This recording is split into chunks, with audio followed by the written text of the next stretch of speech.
Welcome to this audio adaptation of Deep Work by Cal Newport. Introduction. In the Swiss canton of St. Gallen, near the northern banks of Lake Zurich, lies a village named Bollingen. In 1922, the psychiatrist Carl Jung chose this spot to begin building a retreat. He started with a basic two-story stone house he called the Tower. After a trip to India, where he observed homes with meditation rooms, he expanded the complex to include a private office. "In my retiring room, I am by myself," Jung said of the space. "I keep the key with me all the time.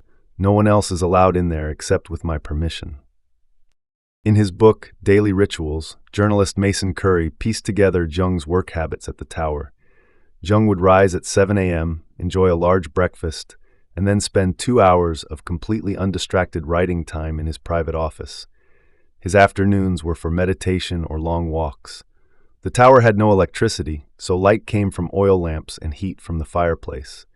He would be in bed by 10 p.m. "The feeling of repose and renewal that I had in this tower was intense from the start," he recalled. It's tempting to see Bollingen Tower as a simple vacation home, but it was much more than that. The lakeside retreat was not an escape from work. It was essential to it. In 1922, when Jung bought the property, he couldn't afford a vacation. A year earlier, he had published Psychological Types, a major work that marked his intellectual break from his mentor, Sigmund Freud. Disagreeing with Freud in the 1920s was a bold move. To defend his ideas, Jung needed to produce a steady stream of brilliant articles and books to establish his new school of thought, which he called analytical psychology. Jung's lectures and counseling practice in Zurich kept him busy, but he wasn't satisfied with mere busyness. He aimed to change our understanding of the unconscious, a goal that required deeper, more careful thought than his hectic city life allowed. So Jung retreated to Bollingen, not to escape his professional life, but to advance it. Carl Jung became one of the most influential thinkers of the 20th century for many reasons. In this audiobook, we're interested in one skill in particular, which was key to his accomplishments. I call it deep work. Deep work is defined as professional activities performed in a state of distraction-free concentration that push your cognitive capabilities to their limit. These efforts create new value, improve your skill, and are hard to replicate. Deep work is necessary to extract every last bit of value from your current intellectual capacity. Research in psychology and neuroscience shows that the mental strain of deep work is also essential for improving your abilities. In short, deep work was exactly what Jung needed to stand out in a cognitively demanding field like academic psychiatry. The term deep work is my own, not Jung's, but his actions show he understood the concept. He built a stone tower in the woods to foster deep work, a task that required time, energy, and money, and pulled him away from more immediate tasks. As Mason Curry notes, Jung's trips to Bollingen reduced his time for clinical work. Although he had many patients who relied on him, Curry writes, Jung was not shy about taking time off. Prioritizing deep work was a burden, but it was crucial for his goal of changing the world. If you study the lives of other influential figures, you'll find that a commitment to deep work is a common theme. The 16th century essayist Michel de Montaigne worked in a private library in his French chateau. Mark Twain wrote much of the adventures of Tom Sawyer in an isolated shed at Quarry Farm in New York. His family had to blow a horn to call him for meals.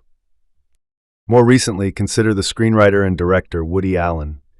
Between 1969 and 2013, he wrote and directed 44 films that received 23 Academy Award nominations, an incredible rate of productivity. Allen never owned a computer. He did all his writing, free from electronic distraction, on a manual typewriter. He is joined in his rejection of computers by Peter Higgs, a theoretical physicist so isolated that journalists couldn't find him when he won the Nobel Prize. J.K. Rowling, on the other hand, does use a computer, but was famously absent from social media while writing the Harry Potter novels. This was during the very period when social media was exploding in popularity. When her staff finally started a Twitter account for her in 2009, her only tweet for the first year and a half read, "This is the real me, but you won't be hearing from me often, I am afraid. as pen and paper is my priority at the moment. Deep work isn't limited to the past or to those who avoid technology. Microsoft CEO Bill Gates was famous for his Think Weeks, which he took twice a year. He would isolate himself, often in a lakeside cottage, to do nothing but read and think big thoughts. It was during a 1995 Think Week that Gates wrote his famous Internet tidal wave memo, which turned Microsoft's focus toward the upstart company Netscape. Ironically, Neil Stephenson, the cyberpunk author who helped shape our vision of the Internet age, is nearly impossible to reach electronically. His website offers no email address and features an essay explaining why he is purposefully bad at social media. He once explained it this way: "If I organize my life in such a way that I get lots of long, consecutive, uninterrupted time chunks, I can write novels. If I instead get interrupted a lot, what replaces it? Instead of a novel that will be around for a long time, there is a bunch of email messages that I have sent out to individual persons." The common thread of deep work among these influential people stands in sharp contrast to the behavior of most modern knowledge workers, a group that is rapidly forgetting the value of going deep. The reason for this shift is well established: network tools. This broad category includes communication services like email and texting, social media networks like Twitter and Facebook, and the endless stream of infotainment sites like BuzzFeed and Reddit. The rise of these tools, combined with constant access through smartphones and office computers, has fragmented our attention into tiny slivers. A 2012 McKinsey study found that the average knowledge worker spends over 60% of their work week on electronic communication and internet searching, with nearly 30% of their time dedicated just to reading and answering email. This state of fragmented attention makes deep work impossible, as it requires long periods of uninterrupted thinking. Yet, modern knowledge workers are not lazy. They report being busier than ever. The reason for this discrepancy is another type of effort, the counterpart to deep work: shallow work. Shallow work is defined as non-cognitively demanding, logistical-style tasks, often performed while distracted. These efforts tend not to create much new value in the world and are easy to replicate. In our age of network tools, knowledge workers are increasingly replacing deep work with this shallow alternative. We are constantly sending and receiving emails, acting like human network routers, with frequent breaks for quick hits of distraction. Larger projects that require deep thinking, like developing a new business strategy or writing an important grant application, get broken up into distracted dashes that produce mediocre results. Worse, there's growing evidence that this shift toward the shallow is not easily reversible. If you spend enough time in a state of frenetic shallowness, you can permanently reduce your capacity to perform deep work. As journalist Nicholas Carr admitted in a 2008 Atlantic article, "What the net seems to be doing is chipping away my capacity for concentration and contemplation, and I'm not the only one." Carr later expanded this idea into his Pulitzer finalist book, The Shallows. To write it, he had to move to a cabin and completely disconnect. The idea that network tools are pushing us from deep to shallow work is not new. Many books have explored the Internet's effect on our brains and work habits, and they all generally agree that these tools distract us from work that requires unbroken concentration, while also degrading our ability to focus. Given this existing evidence, I won't spend more time in this audiobook trying to prove this point. We can agree that network tools negatively impact deep work. I will also sidestep the larger debate about the long-term societal consequences of this shift. On one side are techno-skeptics who believe these tools are damaging society.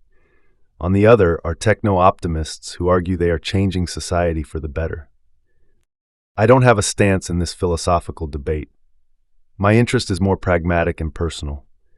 I believe that our work culture's shift toward the shallow, whether you see it as good or bad, is creating a massive economic and personal opportunity for the few who recognize the potential of resisting this trend and prioritizing depth.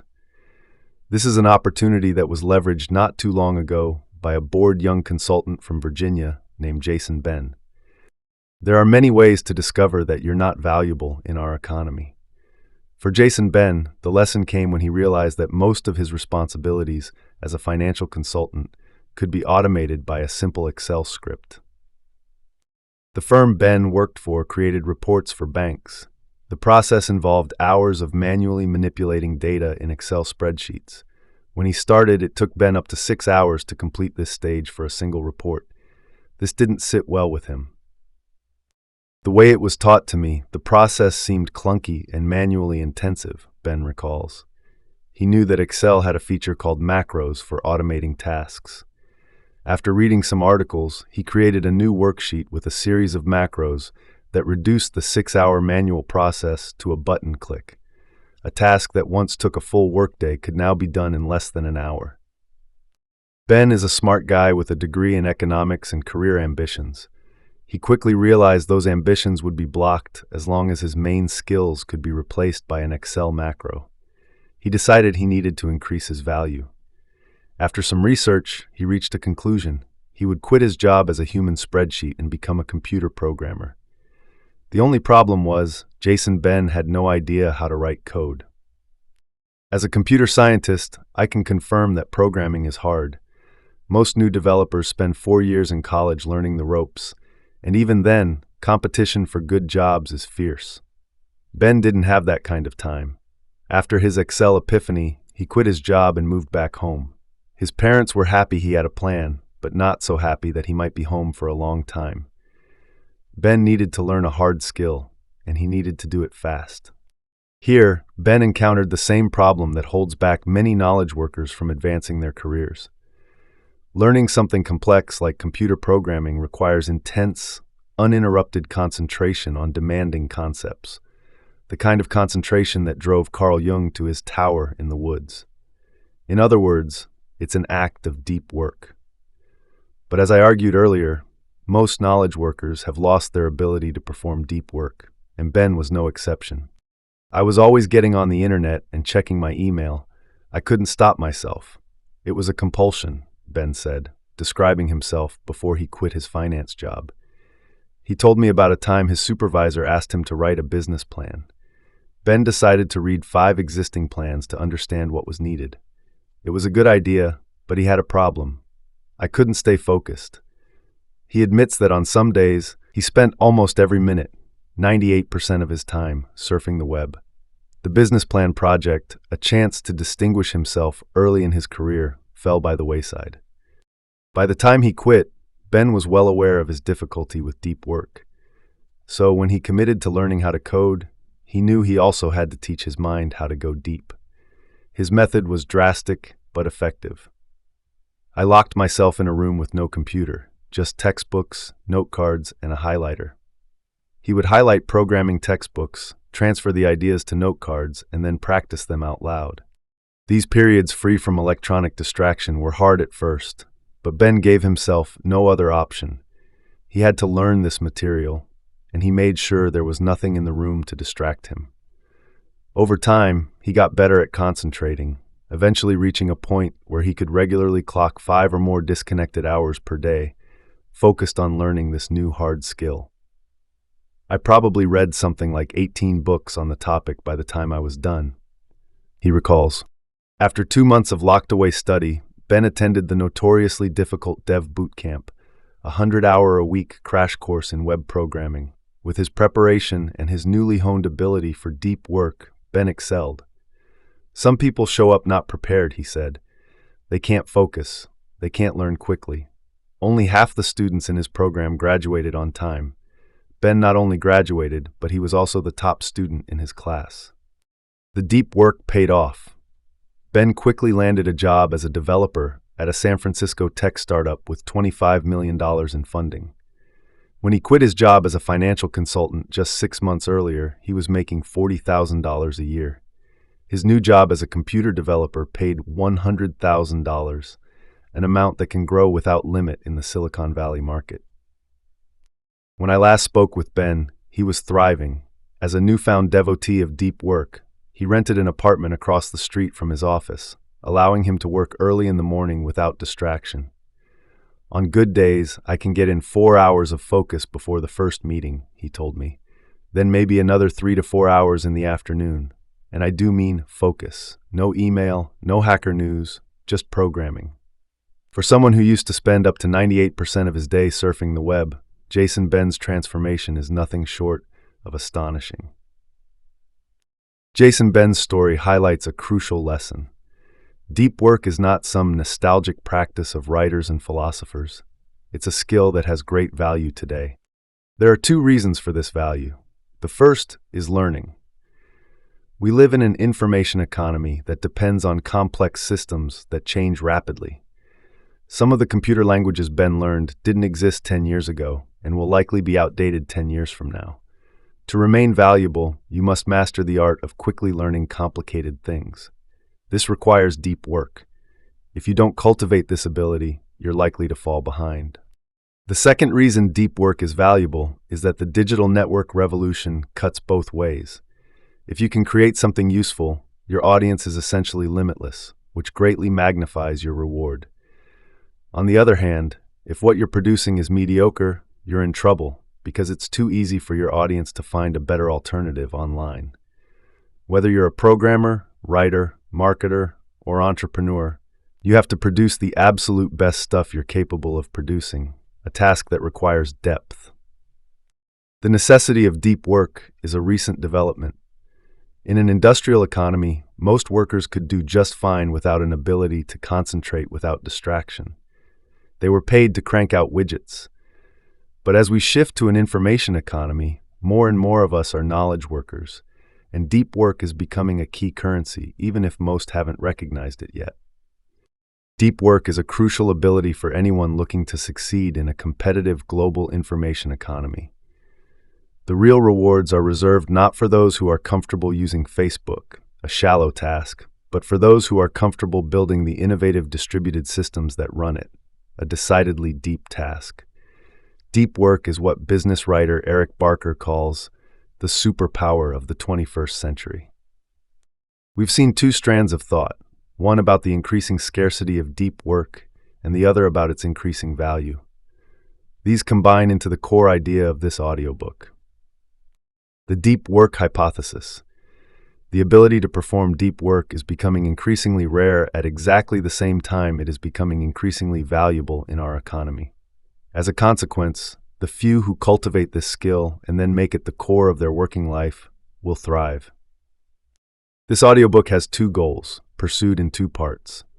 The first, in part 1, is to convince you that the deep work hypothesis is true. The second, in part 2, is to teach you how to take advantage of this reality by training your brain and transforming your work habits to place deep work at the core of your professional life. But first, let me explain how I became such a devotee of depth. I've spent the past decade cultivating my own ability to concentrate on hard things. I'm a theoretical computer scientist, and I did my doctoral training in MIT's Theory of Computation group, a place where the ability to focus is considered a crucial skill. During my years there, I shared a graduate student office down the hall from a MacArthur Genius Grant winner, a professor hired at MIT before he was old enough to legally drink. It wasn't uncommon to see this professor sitting in a common area, staring at a whiteboard, surrounded by visiting scholars, all sitting quietly and staring. This could go on for hours. I'd go to lunch and come back. They'd still be staring. This professor is hard to reach. He's not on Twitter, and if he doesn't know you, he's unlikely to respond to your email. Last year, he published 16 papers. This type of fierce concentration was part of the atmosphere during my student years, and I soon developed a similar commitment to depth. To the dismay of friends and publicists, I've never had a Facebook or Twitter account. I don't surf the web and get most of my news from the home-delivered Washington Post and NPR. I'm also hard to reach. My author website doesn't provide a personal email address, and I didn't own my first smartphone until 2012, when my pregnant wife gave me an ultimatum. On the other hand, my commitment to depth has rewarded me. In the 10 years after college, I published 4 books, earned a PhD, wrote numerous peer-reviewed academic papers, and was hired as a tenure-track professor at Georgetown University. I did all this while rarely working past 5 or 6 p.m. during the week. This compressed schedule is possible because I've worked hard to minimize the shallow parts of my life while maximizing the deep parts. I build my days around a core of carefully chosen deep work, with the unavoidable shallow activities batched into smaller bursts at the edges of my schedule. It turns out that 3 to 4 hours a day, 5 days a week, of uninterrupted and carefully directed concentration can produce a lot of valuable output. My commitment to depth has also brought non-professional benefits. I don't touch a computer between the time I get home from work and the next morning. This ability to fully disconnect allows me to be present with my wife and 2 sons in the evenings and to read a surprising number of books for a busy father of 2. The lack of distraction in my life tones down the background hum of nervous mental energy that seems to pervade so many people's daily lives. I'm comfortable with being bored, which can be a surprisingly rewarding skill. This audiobook is my attempt to formalize and explain my attraction to depth over shallowness, and to detail the strategies that have helped me act on this attraction. I've put these thoughts into words to help you rebuild your life around deep work. But that's not the whole story. I'm also doing this to further develop my own practice. I'm convinced that I haven't yet reached my full value-producing potential. As you struggle with and ultimately triumph over the ideas and rules ahead, know that I am following along with you, ruthlessly culling the shallow and painstakingly cultivating the intensity of my depth. When Carl Jung wanted to revolutionize psychiatry, he built a retreat in the woods. His Bollingen Tower was a place where he could think deeply and produce work of such stunning originality that it changed the world. In the sections ahead, I will try to convince you to join me in building your own personal Bollingen Towers, to cultivate an ability to produce real value in an increasingly distracted world, and to recognize a truth embraced by the most productive and important people of generations past: a deep life is a good life. Part 1, the idea. Now we begin Chapter 1. Chapter 1, Deep Work is Valuable. As Election Day loomed in 2012, traffic at the New York Times website spiked, but this time, something was different. A wildly disproportionate amount of that traffic, more than 70% by some reports, was going to a single location on the site. It wasn't a breaking news story or a column from a Pulitzer Prize winner. It was a blog run by a baseball stats geek turned election forecaster named Nate Silver. Less than a year later, ESPN and ABC News lured Silver away from the Times in a major deal. Though there's debate about the rigor of his models, few deny that in 2012, this 35-year-old data whiz was a winner in our economy. Another winner is David Heinemeier Hansson, a computer programming star who created the Ruby on Rails web development framework, which powers popular sites like Twitter and Hulu. Hansson is a partner at the development firm Basecamp. We can assume his work is lucrative, given that he splits his time between Chicago, Malibu, and Marbella, Spain, where he enjoys high-performance race car driving. Our third example of a winner is John Doerr, a general partner at the famed Silicon Valley venture capital fund Kleiner Perkins Caulfield and Byers. Doerr helped fund key companies like Twitter, Google, and Amazon. The return on these investments has been astronomical. As of this writing, Doerr's net worth is more than $3 billion. Why have Silver, Hansson, and Doerr done so well? There are 2 types of answers: micro answers that focus on their personality traits and tactics, and macro answers that focus on the type of work they represent.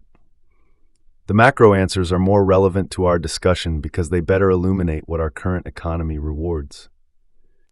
To explore this macro perspective, we turn to a pair of MIT economists, Eric Brynjolfsson and Andrew McAfee. In their 2011 book, Race Against the Machine, they argue that the rise of digital technology is transforming our labor markets in unexpected ways. We are in the early throes of a great restructuring, they explain. Our technologies are racing ahead, but many of our skills and organizations are lagging behind. For many workers, this lag is bad news. As intelligent machines improve, employers are more likely to hire new machines instead of new people. And when a human is needed, improvements in communication technology make remote work easier, leading companies to outsource key roles to stars, leaving the local talent pool underemployed. However, this reality isn't universally grim. Brynjolfsson and McAfee emphasize that this great restructuring is not driving down all jobs, but is instead dividing them. While many people will lose out as their skills become automated or easily outsourced, others will not only survive but thrive, becoming more valued and more rewarded than ever before. Brynjolfsson and McAfee identify three specific groups that will prosper in this new economy. It's no surprise that Silver, Hansen, and Dorr belong to these groups. Let's look at each of them to understand why they're so valuable. The high-skilled workers.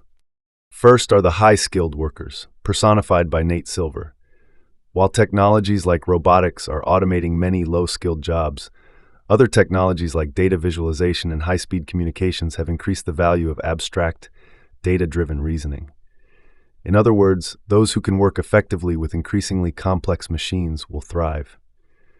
As economist Tyler Cowen puts it bluntly, the key question will be, are you good at working with intelligent machines or not?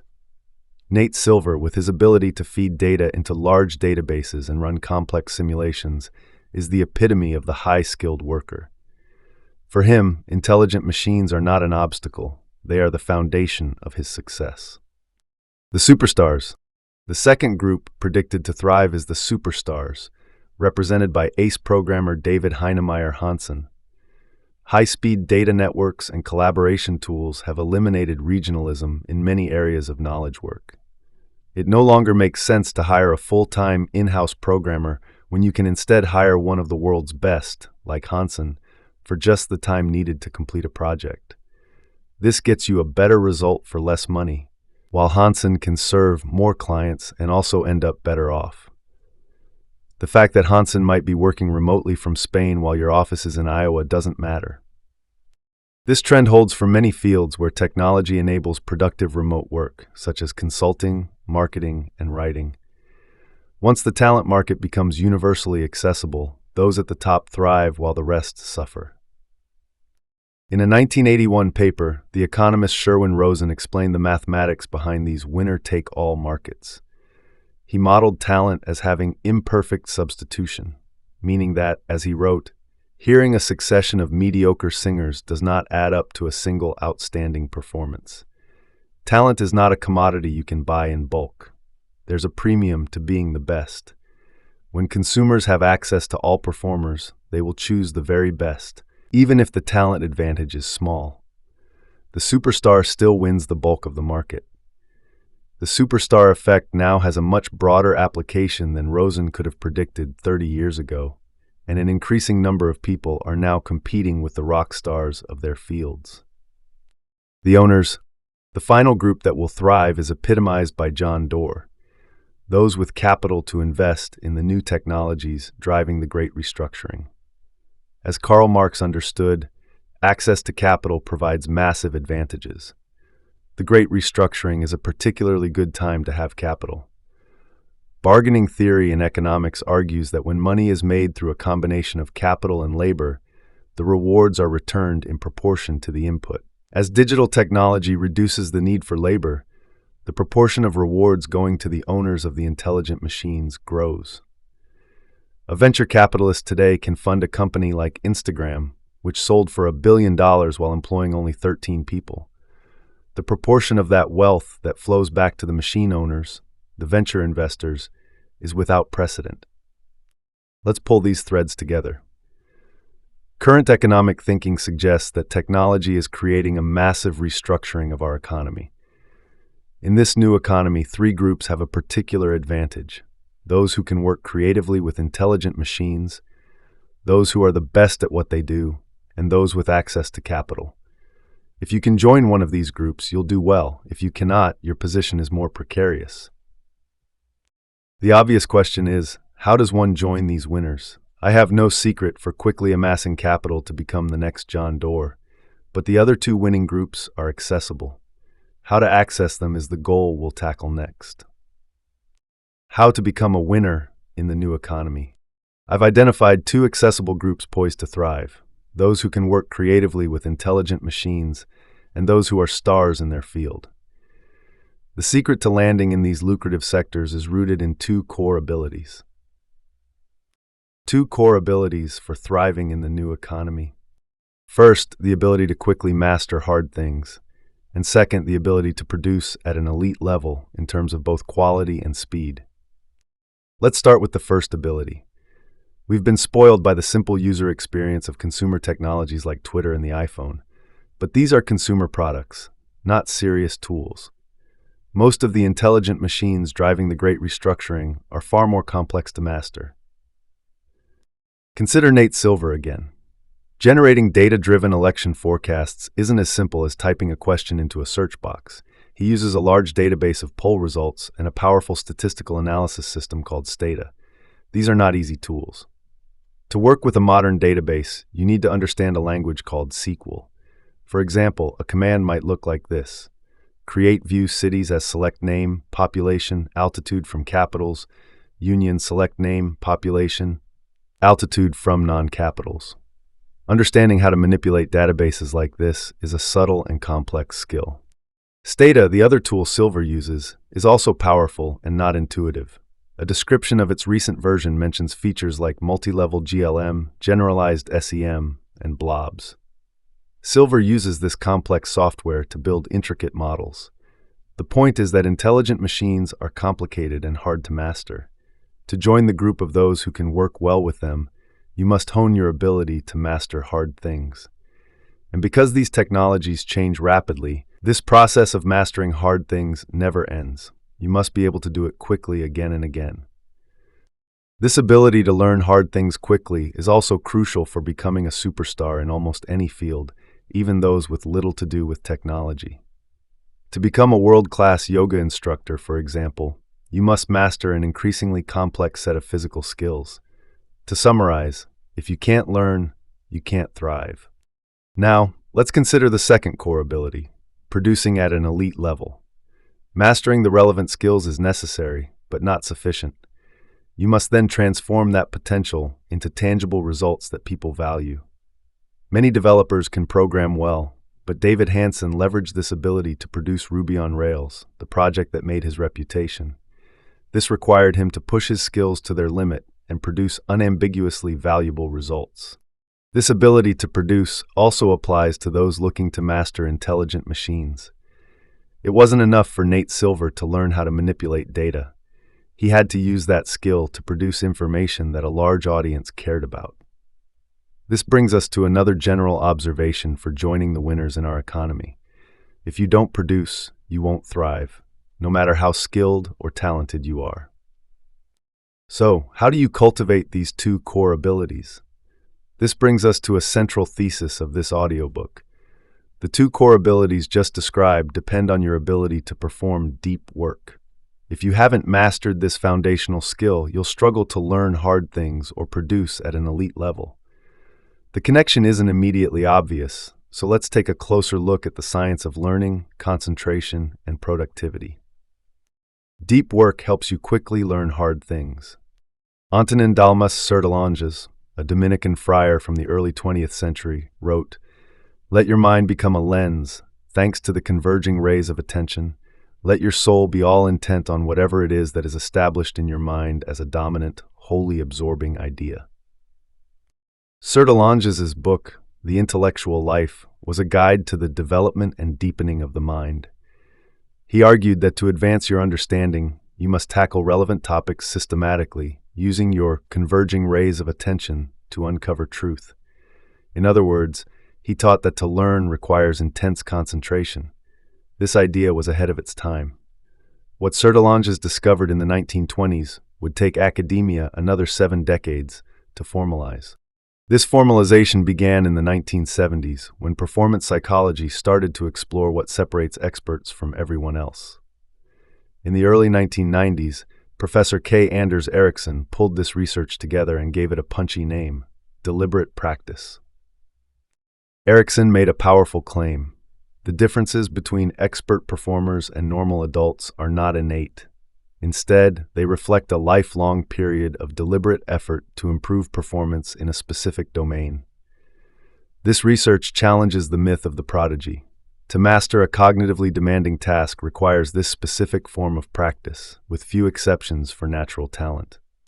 So, What does deliberate practice actually require?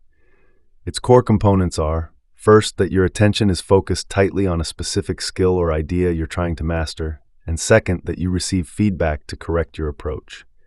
The first component is crucial for our discussion. It emphasizes that deliberate practice cannot exist alongside distraction. It requires uninterrupted concentration. As Erickson emphasizes, diffused attention is almost antithetical to the focused attention required by deliberate practice. Neuroscientists have been exploring the physical mechanisms behind this. As journalist Daniel Coyle explains in his book The Talent Code, the answer seems to involve myelin, a layer of fatty tissue that grows around neurons. Myelin acts as an insulator, allowing brain cells to fire faster and cleaner. Skills, both intellectual and physical, are essentially brain circuits. You get better at a skill as you develop more myelin around the relevant neurons. To be great at something is to be well myelinated. This provides a neurological foundation for why deliberate practice works. By focusing intensely on a specific skill, you're forcing the relevant circuit to fire repeatedly in isolation.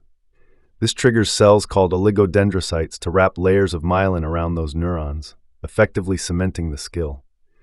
If you try to learn a complex new skill, like SQL database management, in a state of low concentration, say, with your Facebook feed open, you're firing too many circuits haphazardly to isolate and strengthen the ones you actually want to improve. The conclusion is inescapable. To learn hard things quickly, you must focus intensely without distraction. To learn, in other words, is an act of deep work. If you're comfortable going deep, you'll be comfortable mastering the increasingly complex systems and skills needed to thrive in our economy. If you remain one of the many for whom depth is uncomfortable and distraction is a constant, you shouldn't expect these systems and skills to come easily. Deep work helps you produce at an elite level. Adam Grant produces at an elite level. In 2013, he was the youngest professor to be awarded tenure at the Wharton School of Business. A year later, he became the youngest full professor at Wharton. The reason for his rapid advancement is simple: he produces. In 2012, Grant published 7 articles, all in major journals, an absurdly high rate for his field. In 2013, the count fell to 5, still absurdly high, but he also published a best-selling book, Give and Take. When he was awarded full professorship, he had already written more than 60 peer-reviewed publications. I asked him about his productivity, and it turns out he thinks a lot about the mechanics of producing at an elite level. Though many factors are involved, one idea is central to his method: batching hard intellectual work into long, uninterrupted stretches. Grant batches at multiple levels. He stacks his teaching into the fall semester so he can focus his attention fully on research during the spring and summer. He also batches on a smaller timescale. Within a research semester, he alternates between periods where his door is open to students and colleagues and periods where he isolates himself to focus completely on a single research task. These isolation periods can last up to 3 or 4 days, during which he'll often use an out-of-office autoresponder on his email. My guess is that Adam Grant doesn't work substantially more hours than the average professor, but he produces more. His approach to batching helps explain this paradox. By consolidating his work into intense, uninterrupted pulses, he's leveraging the following law of productivity. High-quality work produced equals time spent multiplied by intensity of focus. Grant's habits make sense if you believe this formula. By maximizing his intensity when he works, he maximizes the results he produces per unit of time. This isn't the first time I've encountered this idea. While researching my book, How to Become a Straight A Student, I interviewed about 50 high-scoring college undergraduates. I noticed that the very best students often studied less than the students right below them in GPA. The reason was the intensity formula. The best students understood the role of intensity in productivity and maximized their concentration, which radically reduced the time they needed to study without diminishing the quality of their results.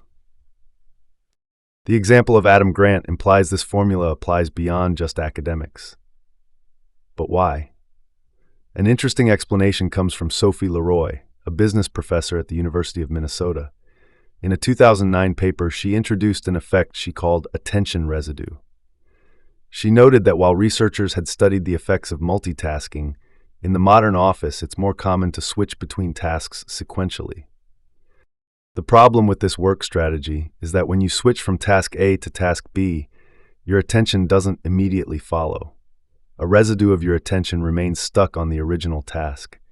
This residue is especially thick if your work on task A was low intensity before you switched. Leroy's laboratory experiments were clear.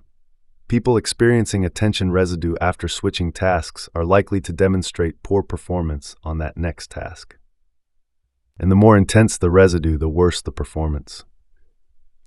The concept of attention residue helps explain Grant's productivity. By working on a single hard task for a long time without switching, he minimizes the negative impact of attention residue, allowing him to maximize his performance on that task. He's working at a higher level of effectiveness than a professor following a more distracted strategy. Even if you can't replicate Grant's extreme isolation, the concept of attention residue is still revealing. It implies that the common habit of working in a state of semi-distraction is potentially devastating to your performance. It might seem harmless to quickly glance at your inbox every 10 minutes, but Leroy's research teaches us that this is not much of an improvement. That quick check introduces a new target for your attention. By seeing messages you can't deal with at the moment, you're forced to turn back to your primary task with a secondary task left unfinished. The attention residue from these unresolved switches dampens your performance. The argument is clear. To produce at your peak level, you need to work for extended periods with full concentration on a single task, free from distraction. In other words, the type of work that optimizes your performance is deep work. If you're not comfortable going deep, it will be difficult to reach the peak levels of quality and quantity needed to thrive professionally. Unless your talent and skills absolutely dwarf your competition, the deep workers among them will outproduce you. What about Jack Dorsey? I've made my case for why deep work supports the abilities that are becoming increasingly important in our economy. But now we must face a common question. What about Jack Dorsey? Jack Dorsey helped found Twitter and later launched the payment processing company Square. He is a disruptor on a massive scale. He is also someone who does not spend a lot of time in a state of deep work. At the time a Forbes profile was written about him, he had management duties at both Twitter and Square, leading to a severely fractured schedule. He reported ending the average day with 30 to 40 sets of meeting notes to review. Between these meetings, he believed in being available. "I do a lot of my work at stand-up tables, which anyone can come up to," Dorsey said. "I get to hear all these conversations around the company." This style of work is not deep. Dorsey's attention residue is likely slathered on thick as he darts from one meeting to another, and yet we cannot say his work is shallow. Shallow work is low value and easily replicable. What Jack Dorsey does is incredibly valuable and highly rewarded. Jack Dorsey is important because he's an example of a group we cannot ignore. Individuals who thrive without depth. If deep work is so important, why are there distracted people who do well? First, we must note that Jack Dorsey is a high-level executive of a large company. The lifestyle of such executives is famously and unavoidably distracted. Here's Kerry Trainor, CEO of Vimeo, trying to answer how long he can go without email. "I can go a good solid Saturday without, well, most of the daytime without it. I mean, I'll check it, but I won't necessarily respond." At the same time, these executives are better compensated and more important than ever. Their success without depth is common at this elite level of management. However, this doesn't undermine the general value of depth. Why? Because the necessity of distraction in their work lives is highly specific to their particular jobs. A good chief executive is essentially a hard-to-automate decision engine. They have a repository of experience and a honed instinct for their market. They are presented with inputs all day, emails, meetings, site visits, that they must process and act on. To ask a CEO to spend 4 hours thinking deeply about a single problem is a waste of what makes them valuable. It's better to hire 3 smart subordinates to think deeply about the problem and then bring their solutions to the executive for a final decision. This specificity is important. It tells us that if you're a high-level executive at a major company, you probably don't need the advice in the pages that follow. It also tells us that you cannot extrapolate their approach to other jobs. The fact that Dorsey encourages interruption doesn't mean you'll share his success if you follow his lead. This rule of specificity applies to other counterexamples. There are corners of our economy where depth is not valued, such as certain types of salesmen and lobbyists for whom constant connection is their most valued currency. There are even those who manage to succeed through distraction in fields where depth would help. But don't be too hasty to label your job as necessarily non-deep. Just because your current habits make deep work difficult doesn't mean that a lack of depth is fundamental to your job. In the next chapter, I'll tell the story of management consultants who were convinced that constant email connectivity was necessary. When a Harvard professor forced them to disconnect more regularly, they found that this connectivity didn't matter nearly as much as they had assumed. Their performance as consultants improved once their attention became less fractured. Similarly, many managers I know believe they're most valuable when they can respond quickly to their team's problems. However, this goal doesn't necessarily require attention-fracturing connectivity. Many software companies now use the Scrum project management methodology, which replaces ad hoc messaging with regular, highly structured status meetings. This frees up managerial time for thinking deeply about the problems their teams are tackling. Put another way, deep work is not the only valuable skill in our economy, and it's possible to do well without it, but the niches where this is advisable are increasingly rare. Unless you have strong evidence that distraction is important for your specific profession, you're best served by giving serious consideration to depth. Chapter 2, Deep Work is Rare. In 2012, Facebook unveiled plans for a new headquarters designed by Frank Gehry. At its center is what CEO Mark Zuckerberg called the largest open floor plan in the world, where more than 3,000 employees will work on movable furniture spread over a 10-acre expanse. Facebook is not alone in embracing the open office concept.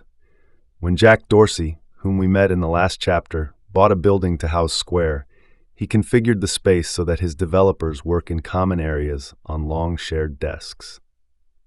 We encourage people to stay out in the open because we believe in serendipity, and people walking by each other teaching new things, Dorsey explained. Another major business trend is the rise of instant messaging. A Times article noted that this technology is no longer just for chatty teenagers and is now helping companies with new productivity gains. A senior product manager at IBM boasted, "We send 2.5 million IMs within IBM each day." One successful entrant into this space is Hall, a startup that helps employees engage in real-time collaboration. A developer I know described working at a company that uses Hall. The most efficient employees set up alerts on their screen for new posts. They can then jump to Hall, type their thoughts, and jump back to their coding with barely a pause. A third trend is the push for content producers to maintain a social media presence.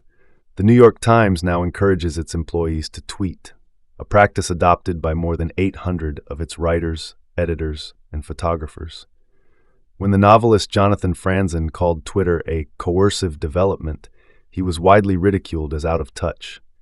The online magazine Slate called his complaints a lonely war on the internet, and a sarcastic hashtag, Jonathan Franzen hates, became a fad. I mention these three business trends because they highlight a paradox. In the last chapter, I argued that deep work is more valuable than ever. If this is true, you would expect organizations to promote this skill. But this is not happening. Instead, ideas like serendipitous collaboration, rapid communication, and an active social media presence are being prioritized over deep work.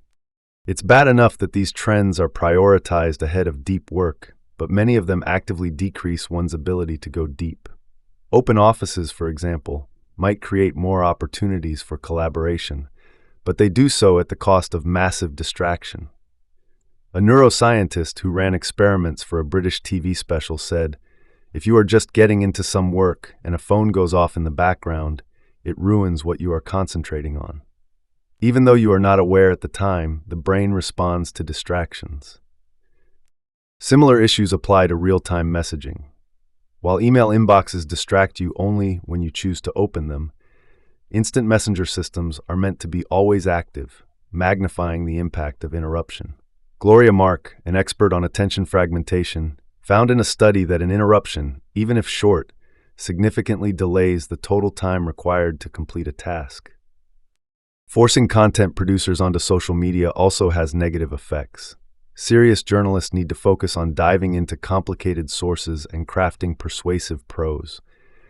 To ask them to interrupt this deep thinking to participate in the frothy back and forth of online chatter seems devastatingly distracting. The respected New Yorker writer George Packer captured this fear well in an essay about why he doesn't tweet. Twitter is crack for media addicts. It scares me. Not because I'm morally superior to it, but because I don't think I could handle it. I'm afraid I'd end up letting my son go hungry. So big trends in business today actively decrease our ability to perform deep work, even though the benefits of these trends are arguably dwarfed by the benefits of a commitment to deep work. The goal of this chapter is to explain this paradox. The rareness of deep work, I'll argue, is not due to some fundamental weakness. The reasons we embrace distraction in the workplace are more arbitrary than we might expect, based on flawed thinking and the ambiguity of knowledge work. My objective is to convince you that while our embrace of distraction is real, it's built on an unstable foundation and can be easily dismissed once you decide to cultivate a deep work ethic. The metric black hole. In the fall of 2012, Tom Cochran, the chief technology officer of Atlantic Media, became alarmed at how much time he spent on email, so he decided to quantify it. In a single week, he received 511 emails and sent 284, averaging around 160 emails per day. Even if he spent only 30 seconds per message, this added up to almost an hour and a half per day. This got him thinking about the rest of his company. He gathered company-wide statistics on emails, combined them with data on typing speed, reading speed, and salary, and discovered that Atlantic Media was spending well over $1 million a year to pay people to process emails. Each message sent or received cost the company around 95 cents in labor. A free and frictionless method of communication, Cochran summarized, had soft costs equivalent to procuring a small company Learjet. The real importance of this story is the complexity of the experiment itself. It's really difficult to answer a simple question like, what's the impact of our current email habits on the bottom line? Cochran had to conduct a company-wide survey, gather IT statistics, pull together salary data, and run it all through a statistical model. Even then, the outcome couldn't separate out how much value was produced by this frequent, expensive email use. This example generalizes to most behaviors that affect deep work. While we accept that distraction has costs and depth has value, these impacts are difficult to measure. As knowledge work becomes more complex, it becomes harder to measure the value of an individual's efforts. The French economist Thomas Piketty made this point in his study of executive salaries. The assumption that it is objectively difficult to measure individual contributions to a firm's output is generally considered undoubtedly true. We shouldn't expect the bottom-line impact of depth-destroying behaviors to be easily detected. These metrics fall into an opaque region I call the metric black hole. Without clear metrics, any business behavior is vulnerable to unstable whims and shifting forces. In this volatile environment, deep work has fared particularly poorly. The reality of this metric black hole is the backdrop for the arguments that follow. The principle of least resistance. When it comes to distracting behaviors in the workplace, the ubiquitous culture of connectivity holds a dominant position. We are expected to read and respond to emails quickly. Harvard Business School professor Leslie Perlow found that professionals she surveyed spent 20 to 25 hours a week outside the office monitoring email, believing it was important to answer any email within an hour. You might argue this is necessary in fast-paced businesses, but Perlow tested this claim. She convinced executives at the Boston Consulting Group a high-pressure firm with an ingrained culture of connectivity, to let her experiment with one of their teams. She forced each team member to take 1 day a week completely off, no connectivity to anyone inside or outside the company. At first, the team resisted the experiment, she recalled. The partner in charge was nervous about telling the client, and the consultants worried they were putting their careers in jeopardy. But the team didn't lose their clients, and no one lost their jobs. Instead, the consultants found more enjoyment in their work, better communication, more learning, and most importantly, a better product delivered to the client.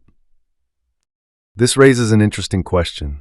Why do so many companies foster a culture of connectivity when it likely hurts employee well-being and productivity and probably doesn't help the bottom line?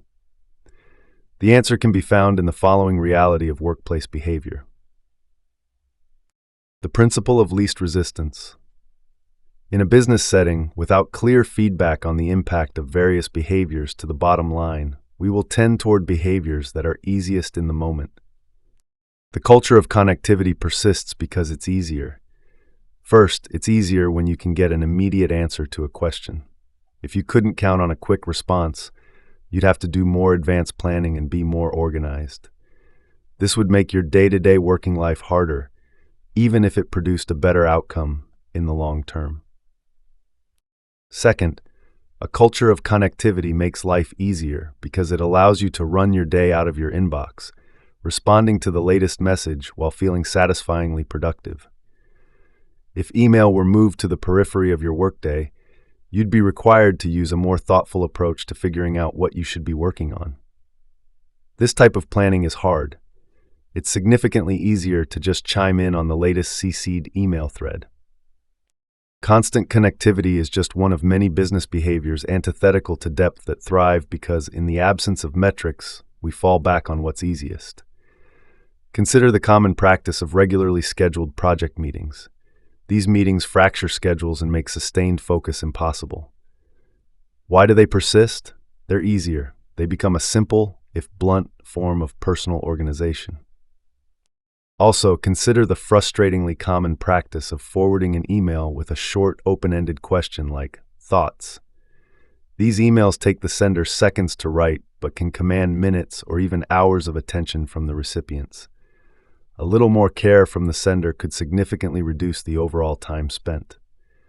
So why are they so common? From the sender's perspective, they're easier. The principle of least resistance, protected by the metric black hole, supports work cultures that save us from the short-term discomfort of concentration and planning at the expense of long-term satisfaction and the production of real value. This principle drives us toward shallow work in an economy that increasingly rewards depth. Busyness as a proxy for productivity. Being a professor at a research university is difficult, but one benefit is clarity. How well you're doing can be boiled down to a simple question: are you publishing important papers? This can even be quantified by a single number, like the H-index. This clarity simplifies decisions about work habits. For example, the late Nobel Prize-winning physicist Richard Feynman explained one of his productivity strategies. To do real good physics work, you do need absolute solid lengths of time. It needs a lot of concentration. If you have a job administrating anything, you don't have the time. So I have invented another myth for myself, that I'm irresponsible. I'm actively irresponsible. Feynman was adamant about avoiding administrative duties because he knew they would only decrease his ability to do the one thing that mattered most in his professional life.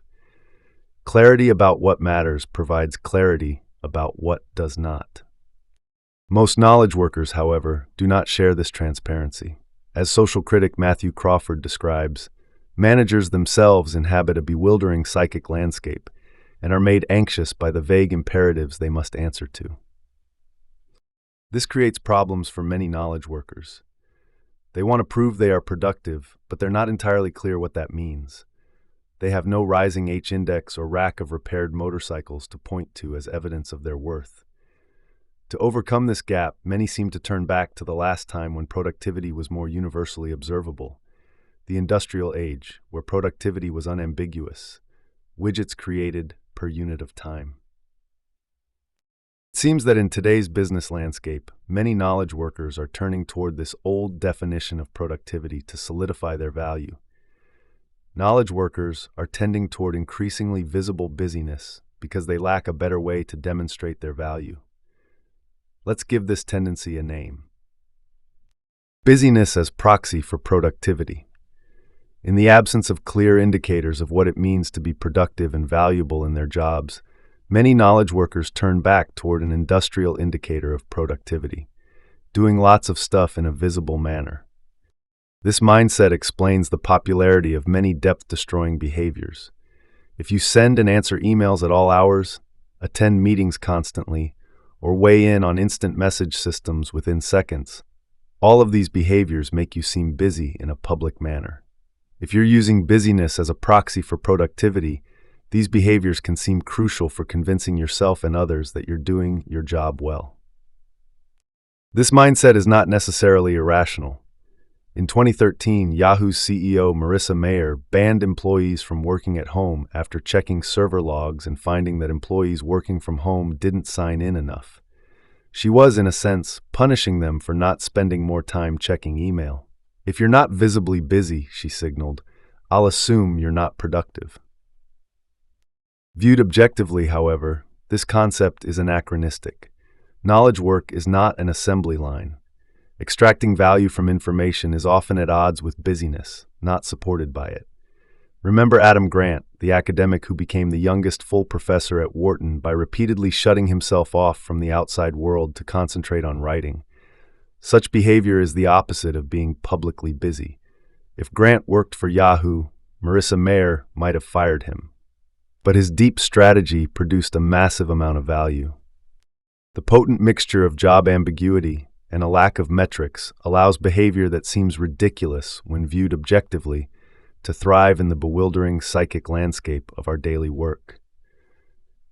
But even those with a clear understanding of what it means to succeed can still be lured away from depth by an ideology seductive enough to convince them to discard common sense.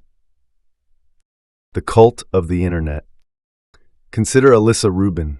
She's the New York Times bureau chief in Paris. Before that, she was the bureau chief in Kabul, Afghanistan, reporting from the front lines. She's a serious journalist who is good at her craft. She also, at what I can only assume is the persistent urging of her employer, tweets. Rubin's Twitter profile shows a steady, somewhat unenthusiastic string of missives, one every 2 to 4 days, usually mentioning an article she recently read. Rubin is a reporter, not a media personality. Her value to her paper is her ability to cultivate sources, pull together facts, and write articles that make a splash. So why is she urged to regularly interrupt this necessarily deep work to provide, for free, shallow content to a service run by an unrelated media company? And why does this behavior seem so normal to most people? An answer can be found in a warning from the late communication theorist Neil Postman. Writing in the early 1990s, Postman argued that our society was sliding into a troubling relationship with technology. We were no longer discussing the trade-offs of new technologies. If it's high-tech, we began to assume, then it's good. Case closed. He called such a culture a technopoly. Technopoly, he argued, eliminates alternatives to itself. It does not make them illegal. It does not make them immoral. It does not even make them unpopular. It makes them invisible and therefore irrelevant. Postman died in 2003, but if he were alive today, he would likely be amazed at how quickly his fears came to fruition, a slide driven by the unforeseen rise of the internet. The social critic Evgeny Morozov continues this argument in the internet age. In his book To Save Everything, Click Here, Morozov critiques our obsession with the internet, saying, "It's this propensity to view the internet as a source of wisdom and policy advice that transforms it from a fairly uninteresting set of cables and network routers into a seductive and exciting ideology, perhaps today's Uber ideology." We've made the internet synonymous with the revolutionary future. To make your company more like the internet is to be with the times. We no longer see internet tools as products released by for-profit companies. We're quick to idolize these digital doodads as a signifier of progress. This internet centrism is what technopoly looks like today. It explains why the New York Times pressures its writers like Alyssa Rubin toward distracting behavior. In an internet-centric technopoly, such behavior is not up for discussion. The alternative to not embrace all things internet is, as Postman would say, invisible and therefore irrelevant. This invisibility explains the uproar when Jonathan Franzen dared to suggest that novelists shouldn't tweet.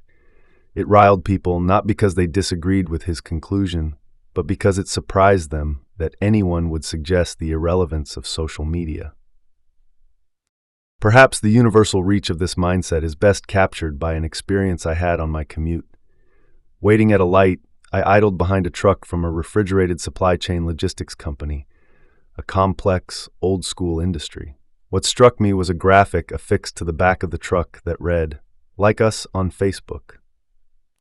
Deep work is at a severe disadvantage in a technopoly because it builds on values like quality, craftsmanship, and mastery, which are decidedly old-fashioned. To support deep work often requires rejecting much of what is new and high-tech. Deep work is exiled in favor of more distracting high-tech behaviors, not because the former is empirically inferior, but because the metric black hole prevents clarity and allows us to elevate all things internet into an uber ideology. In such a culture, it's not surprising that deep work struggles to compete against the shiny thrum of tweets, likes, and posts. Bad for business, good for you. Deep work should be a priority in today's business climate, but it's not. I've just summarized various explanations for this paradox. Among them are the realities that deep work is hard and shallow work is easier. That in the absence of clear goals, the visible busyness of shallow work becomes self-preserving, and that our culture has developed a belief that if a behavior relates to the internet, then it's good. All of these trends are enabled by the difficulty of directly measuring the value of depth or the cost of ignoring it. If you believe in the value of depth, this reality spells bad news for businesses in general, as it's leading them to miss out on potentially massive increases in value. But for you, as an individual, good news lurks. The myopia of your peers and employers uncovers a great personal advantage. Assuming these trends continue, depth will become increasingly rare and therefore increasingly valuable. Having just established that there's nothing fundamentally flawed about deep work and nothing fundamentally necessary about the distracting behaviors that displace it, you can continue with confidence with the ultimate goal of this audiobook, to systematically develop your personal ability to go deep, and by doing so, reap great rewards. Chapter 3: Deep Work is Meaningful.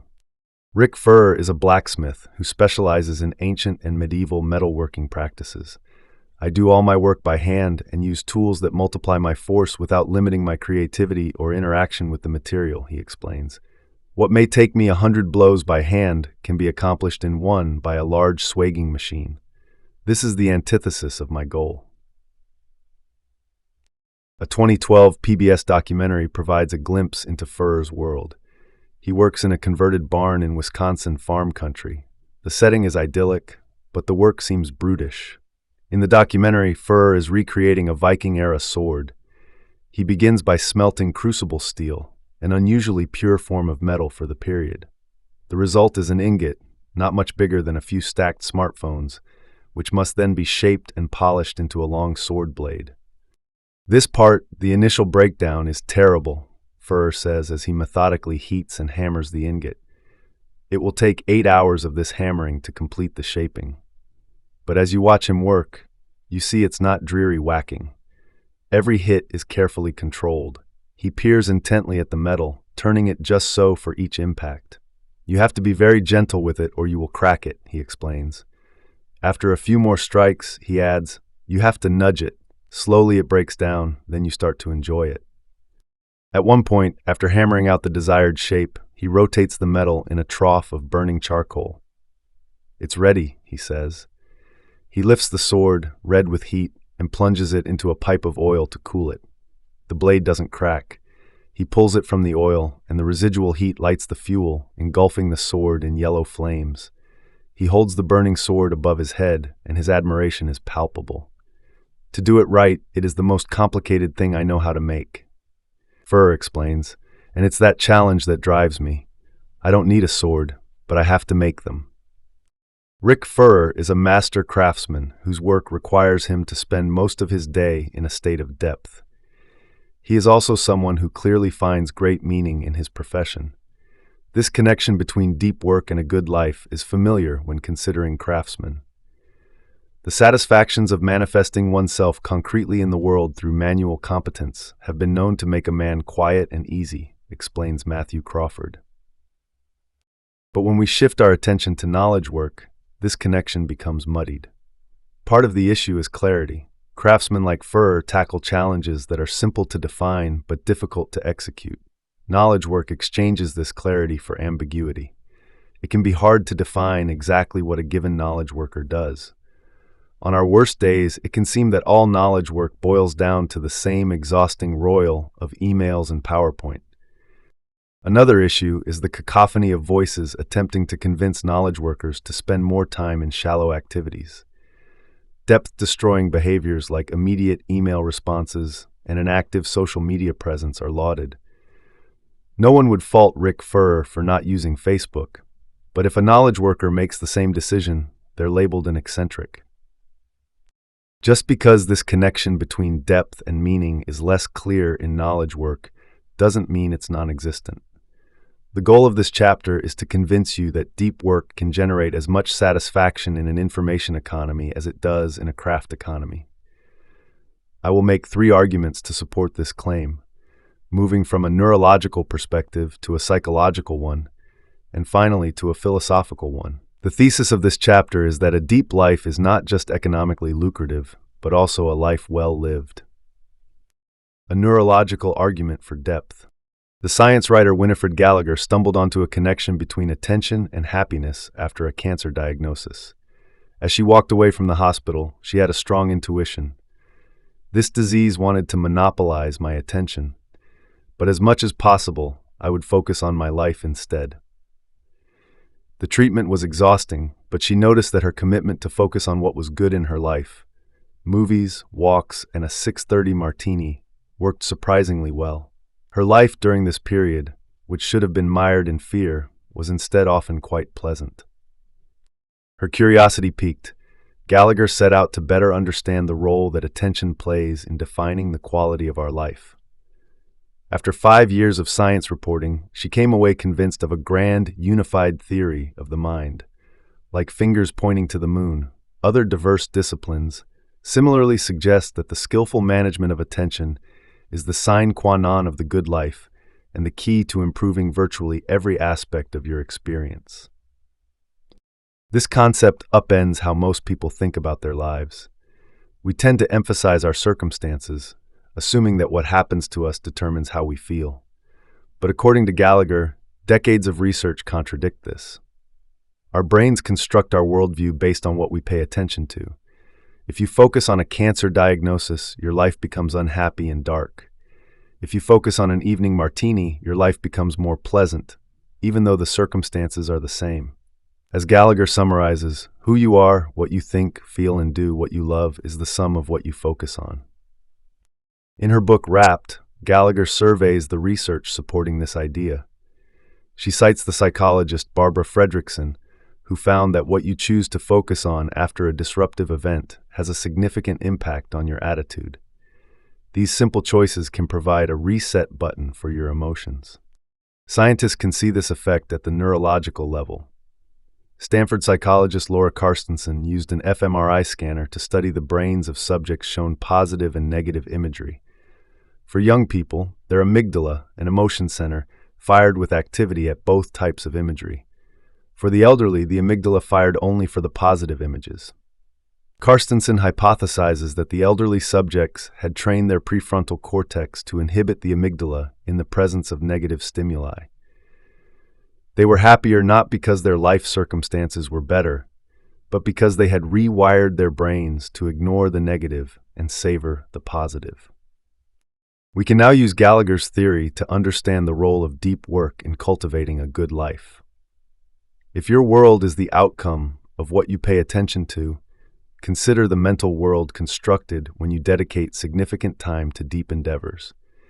There's a gravity and sense of importance inherent in deep work. Gallagher's theory predicts that if you spend enough time in this state, your mind will understand your world as rich in meaning and importance.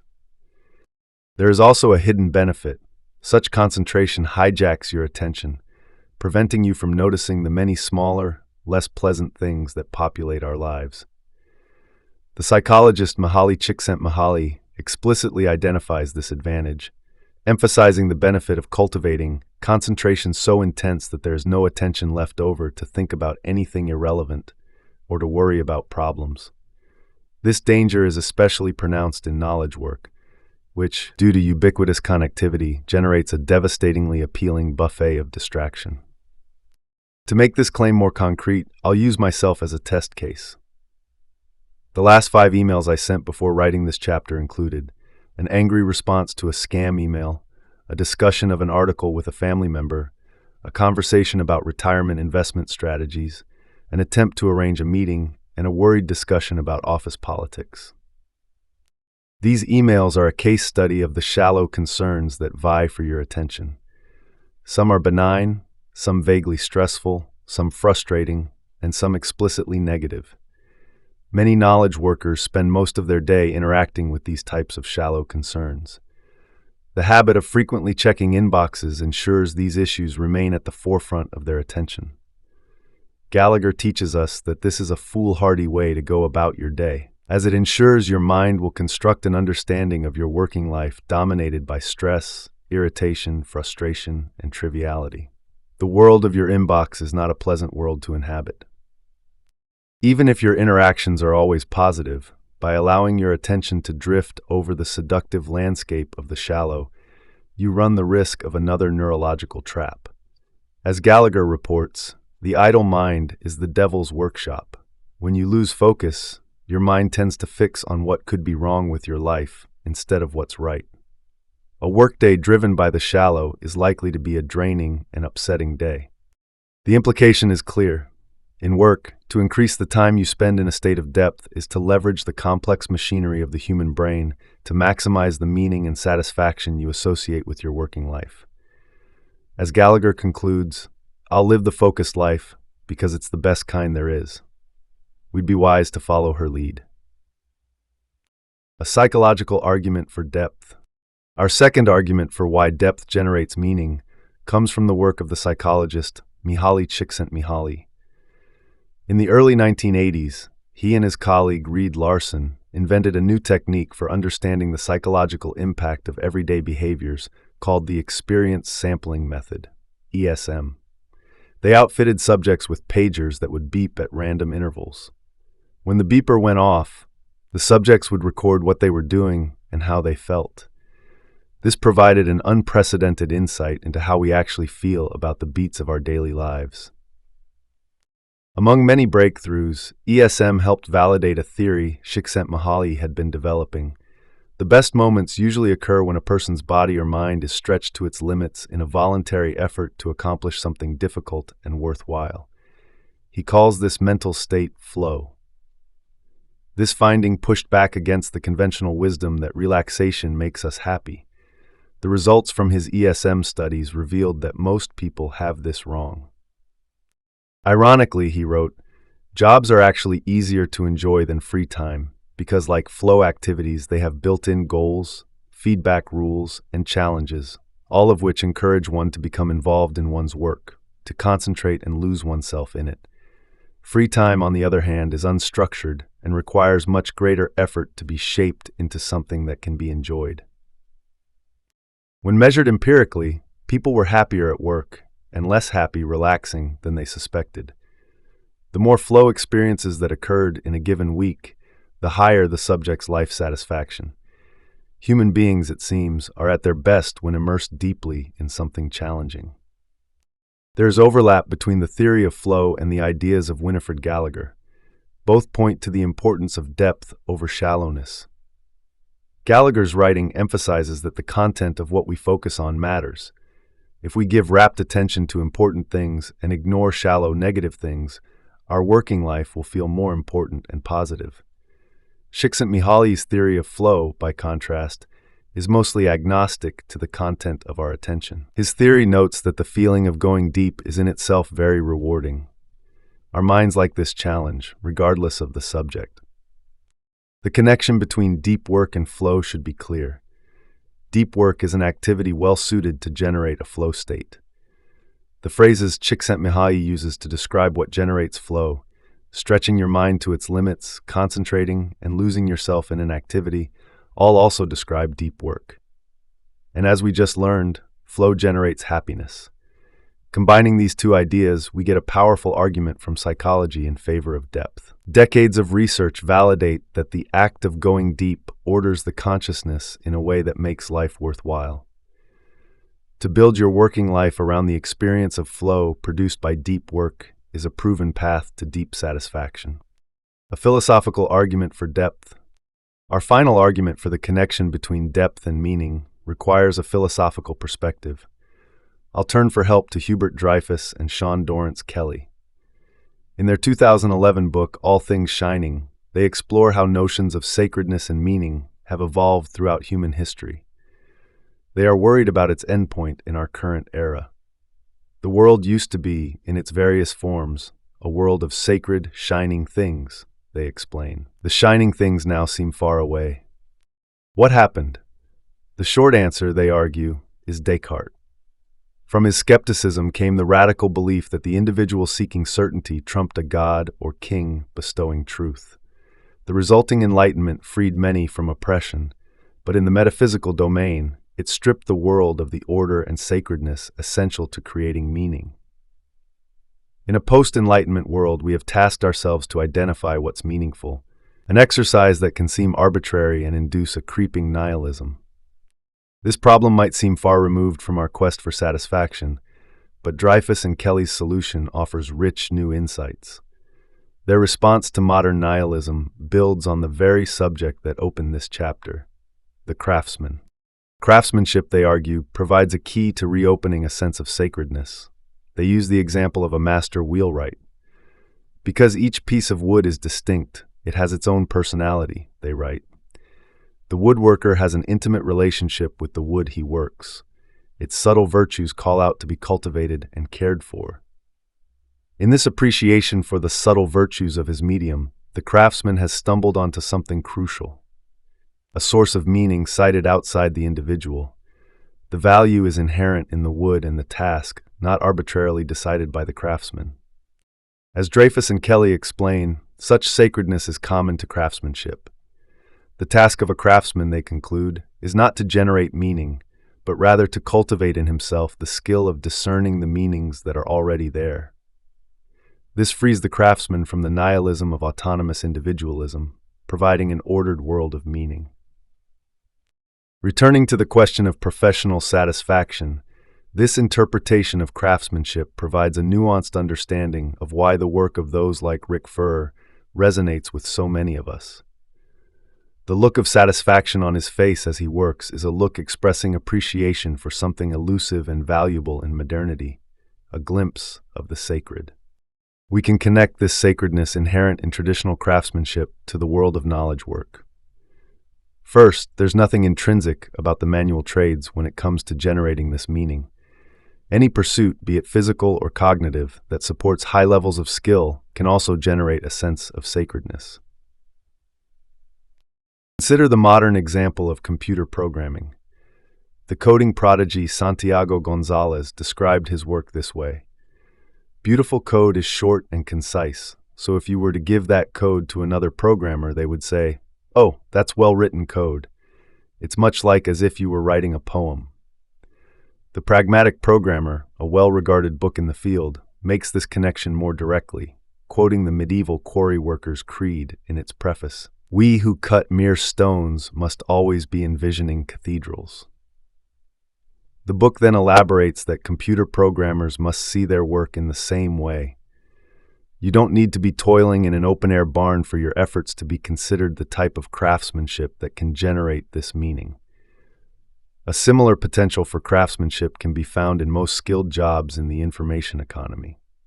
Some might respond that their knowledge work job is too mundane to be a source of meaning. But this is flawed thinking. Our culture's obsession with the advice to follow your passion is motivated by the flawed idea that what matters most for career satisfaction is the specifics of the job you choose. The philosophy of Dreyfus and Kelly frees us from such traps. The craftsmen they cite didn't have rarefied jobs. To be a blacksmith or a wheelwright wasn't glamorous. But this doesn't matter, as the specifics of the work are irrelevant. The meaning uncovered is due to the skill and appreciation inherent in craftsmanship, not the outcomes of their work. A wooden wheel is not noble, but its shaping can be. The same applies to knowledge work. You don't need a rarefied job, you need instead a rarefied approach to your work. The second key observation is that cultivating craftsmanship is necessarily a deep task, and therefore requires a commitment to deep work. Deep work is key to extracting meaning from your profession in the manner described by Dreyfus and Kelly. To embrace deep work in your own career and to direct it toward cultivating your skill is an effort that can transform a knowledge work job from a distracted, draining obligation into something satisfying, a portal to a world full of shining, wondrous things. Homo sapiens depensis. The first two chapters of Part 1 were pragmatic. They argued that deep work is becoming increasingly valuable in our economy at the same time that it is becoming increasingly rare. This represents a classic market mismatch. If you cultivate this skill, you'll thrive professionally. This final chapter, by contrast, has little to add to this practical discussion, and yet it's absolutely necessary. The pages ahead describe a rigorous program for transforming your professional life into one centered on depth. This is a difficult transition, and pragmatic arguments can motivate you only to a certain point. Eventually, the goal you pursue needs to resonate at a more human level. This chapter argues that when it comes to the embrace of depth, such resonance is inevitable. Whether you approach the activity of going deep from the perspective of neuroscience, psychology, or lofty philosophy, these paths all seem to lead back to a connection between depth and meaning. It's as if our species has evolved into one that flourishes in depth and wallows in shallowness, becoming what we might call Homo sapiens depensis. I earlier quoted Winifred Gallagher saying, "I'll live the focused life because it's the best kind there is." This is perhaps the best way to sum up the argument of this chapter and of Part 1 more broadly. A deep life is a good life, any way you look at it. We've just finished Part 1, exploring why deep work is so valuable. If you're finding these ideas for focused success helpful, you can support the author by trying a free Audible trial for 30 days or by purchasing the book through the Amazon link in the description. As an Amazon associate, we earn from qualifying purchases. Your support helps us create more content like this. Now, let's dive into Part 2, the rules, where we'll learn how to put these ideas into practice. Part 2, the rules. Work deeply. Soon after I met David Duane for a drink, he brought up the eudaimonia machine. Duane is an architecture professor who likes to explore the intersection between the conceptual and the concrete. The eudaimonia machine, which takes its name from the ancient Greek concept of eudaimonia, a state of achieving your full human potential, turns out to be a building. The goal of the machine, David explained, is to create a setting where the users can get into a state of deep human flourishing, creating work that's at the absolute extent of their personal abilities. It is, in other words, a space designed for the sole purpose of enabling the deepest possible deep work. As Duane explained the machine, he sketched its layout. It's a one-story narrow rectangle of 5 rooms in a line. There's no shared hallway. You have to pass through one room to get to the next.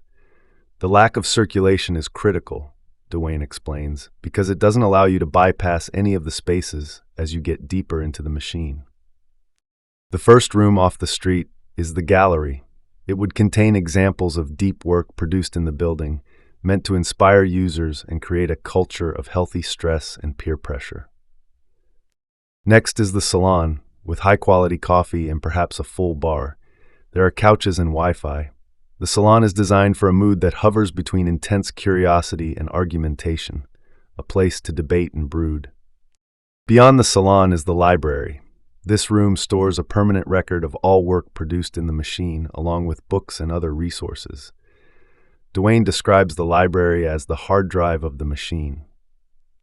The next room is the office space. It has a standard conference room and cubicles. The office, Dwayne explains, is for low-intensity activity. This is the space for the shallow efforts required by your project. This brings us to the final room, a collection of what Dwayne calls deep work chambers. Each chamber is 6 by 10 feet and protected by thick soundproof walls. The purpose of the deep work chamber is to allow for total focus and uninterrupted workflow, Dwayne explains. He imagines spending 90 minutes inside, taking a 90-minute break, and repeating this 2 or 3 times, at which point your brain will have reached its limit of concentration for the day. For now, the eudaimonia machine exists only as architectural drawings, but its potential to support impactful work excites Dwayne. This design remains, in my mind, the most interesting piece of architecture I've ever produced, he told me. In an ideal world, we'd all have access to something like the eudaimonia machine, a work environment designed to help us extract as much value as possible from our brains. Unfortunately, our reality is far from this. We find ourselves in distracting open offices where inboxes cannot be neglected and meetings are incessant. You're a disciple of depth in a shallow world. This rule, the first of 4 in part 2 of this audiobook, is designed to reduce this conflict. You might not have access to your own eudaimonia machine, but the strategies that follow will help you simulate its effects. They'll show you how to transform deep work from an aspiration into a regular and significant part of your daily schedule. Before proceeding, I want to address a question that might be nagging you. Why do we need such involved interventions? Once you accept that deep work is valuable, isn't it enough to just start doing more of it? Unfortunately, when it comes to replacing distraction with focus, matters are not so simple. One of the main obstacles to going deep is the urge to turn your attention towards something more superficial. Most people underestimate the regularity and strength of this urge. A 2012 study led by psychologists Wilhelm Hoffman and Roy Baumeister outfitted 205 adults with beepers. When the beeper sounded, subjects reflected on desires they were currently feeling. After a week, the researchers had gathered more than 7,500 samples. The short version of what they found is that people fight desires all day long. As Baumeister summarized, desire turned out to be the norm, not the exception. The 5 most common desires included eating, sleeping, and sex, but also desires for taking a break from hard work, checking email and social networking sites, surfing the web, listening to music, or watching television. The lure of the internet and television was especially strong. The subjects succeeded in resisting these distractions only about half the time. These results are bad news for our goal of cultivating a deep work habit. You can expect to be bombarded with the desire to do anything but work deeply throughout the day, and these competing desires will often win out. You might think you'll succeed where these subjects failed because you understand the importance of depth, but decades of research underscore the futility of this sentiment. A now voluminous line of inquiry, initiated by Roy Baumeister, has established an important truth about willpower. You have a finite amount of willpower that becomes depleted as you use it. Your will is not a manifestation of your character. It's like a muscle that tires. This is why the subjects in the study had such a hard time fighting desires. Over time, these distractions drained their finite pool of willpower until they could no longer resist. The same will happen to you, regardless of your intentions, unless you're smart about your habits. This brings me to the motivating idea behind the strategies that follow. The key to developing a deep work habit is to move beyond good intentions and add routines and rituals to your working life. These are designed to minimize the amount of your limited willpower necessary to transition into and maintain a state of unbroken concentration. If you suddenly decide in the middle of a distracted afternoon to switch to a cognitively demanding task, you'll draw heavily from your finite willpower. Such attempts will frequently fail. On the other hand, if you deploy smart routines and rituals, perhaps a set time and quiet location for your deep tasks, you'd require much less willpower to start and keep going. In the long run, you'd succeed far more often. The 6 strategies that follow are an arsenal of routines and rituals designed with the science of limited willpower in mind. They will ask you to commit to a particular pattern for scheduling this work and develop rituals to sharpen your concentration. Some will deploy simple heuristics to hijack your brain's motivation center, while others are designed to recharge your willpower reserves at the fastest possible rate. You could just try to make deep work a priority, but supporting this decision with these strategies will significantly increase the probability that you succeed in making deep work a crucial part of your professional life. Decide on your depth philosophy. The famed computer scientist Donald Knuth cares about deep work. As he explains on his website, what I do takes long hours of studying and uninterruptible concentration. A doctoral candidate named Brian Chappell, a father with a full-time job, also values deep work as the only way he can make progress on his dissertation. Chappell told me his first encounter with the idea of deep work was an emotional moment. Although Knuth and Chappell agree on the importance of depth, they disagree on their philosophies for integrating it into their work lives. Knuth deploys a form of monasticism that prioritizes deep work by eliminating all other types of work. Chappell, by contrast, deploys a rhythmic strategy, working for the same hours every weekday morning before his standard workday begins. Both approaches work, but not universally. Knuth's approach makes sense for someone whose primary obligation is to think big thoughts. If Chappell adopted a similar rejection of all things shallow, he'd likely lose his job. You need your own philosophy for integrating deep work into your professional life. Attempting to schedule deep work in an ad hoc fashion is not an effective way to manage your limited willpower. You must be careful to choose a philosophy that fits your specific circumstances. A mismatch can derail your deep work habit before it has a chance to solidify. The following 4 different depth philosophies have worked exceptionally well in practice. The goal is to convince you that there are many different ways to integrate deep work into your schedule, and it's worth taking the time to find an approach that makes sense for you. The monastic philosophy of deep work scheduling. Let's return to Donald Knuth. He is famous for many innovations in computer science.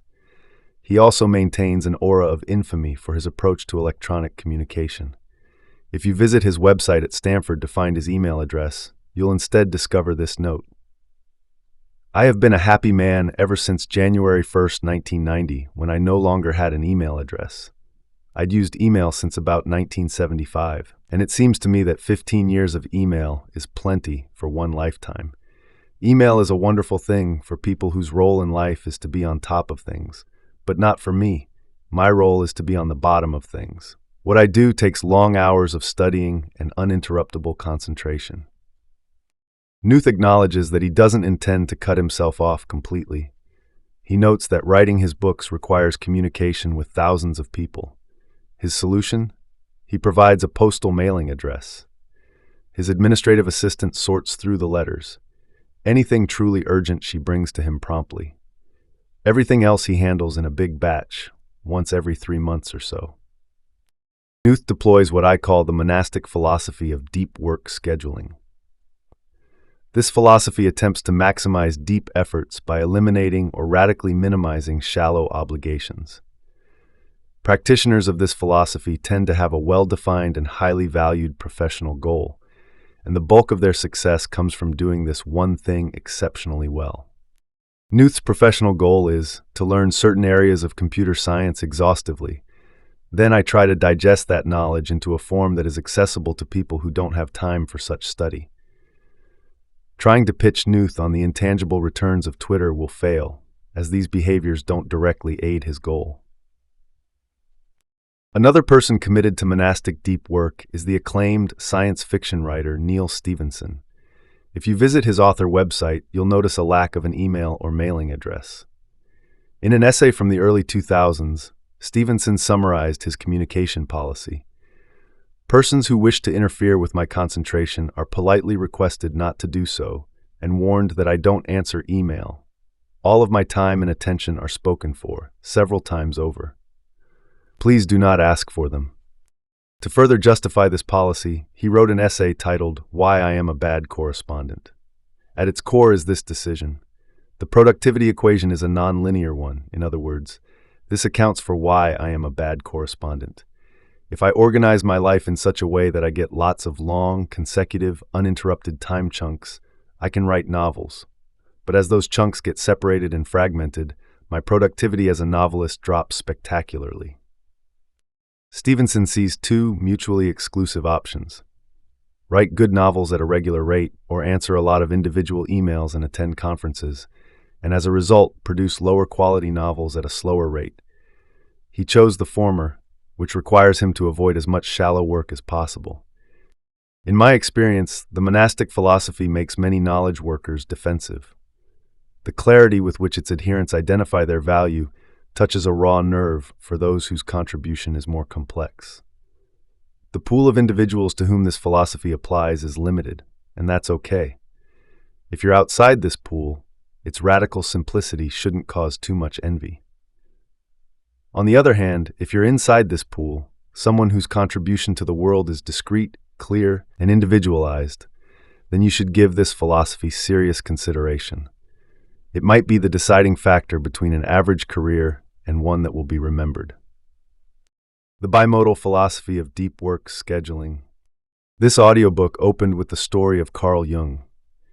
In the 1920s, as he was breaking away from Sigmund Freud, he began regular retreats to a rustic stone house he built in the woods.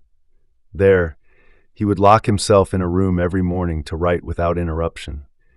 These efforts were aimed at increasing the intensity of his deep work to a level that would allow him to succeed in his intellectual combat with Freud.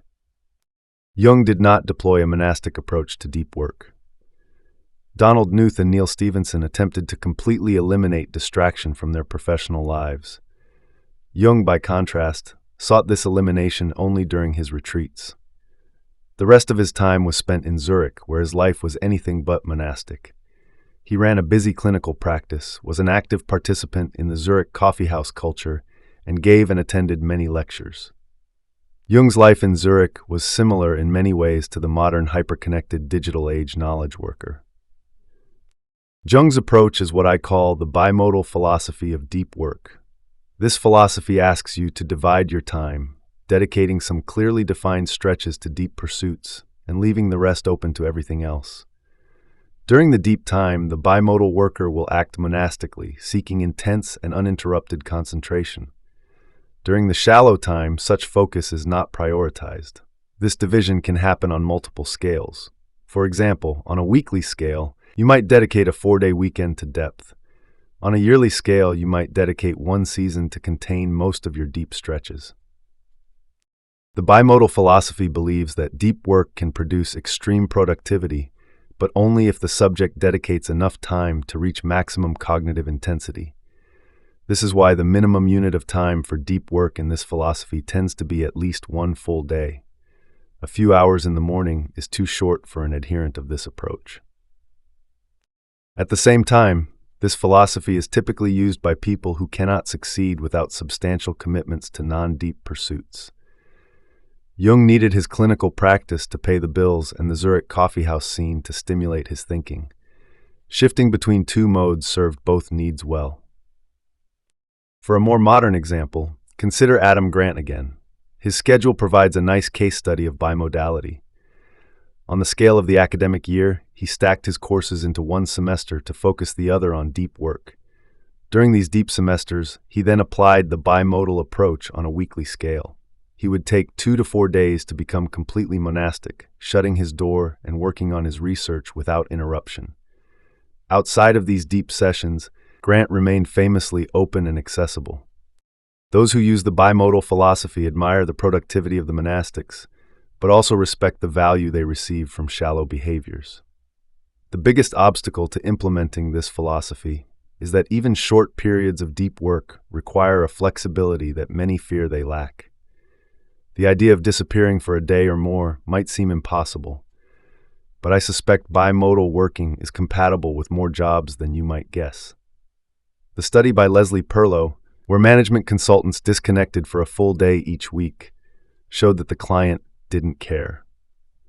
As Jung, Grant, and Perlow's subjects discovered, People will usually respect your right to become inaccessible if these periods are well-defined and well advertised. The rhythmic philosophy of deep work scheduling. In the early days of the Seinfeld show, Jerry Seinfeld was a working comic with a busy tour schedule. A writer named Brad Isaac ran into Seinfeld at a club and asked him for tips.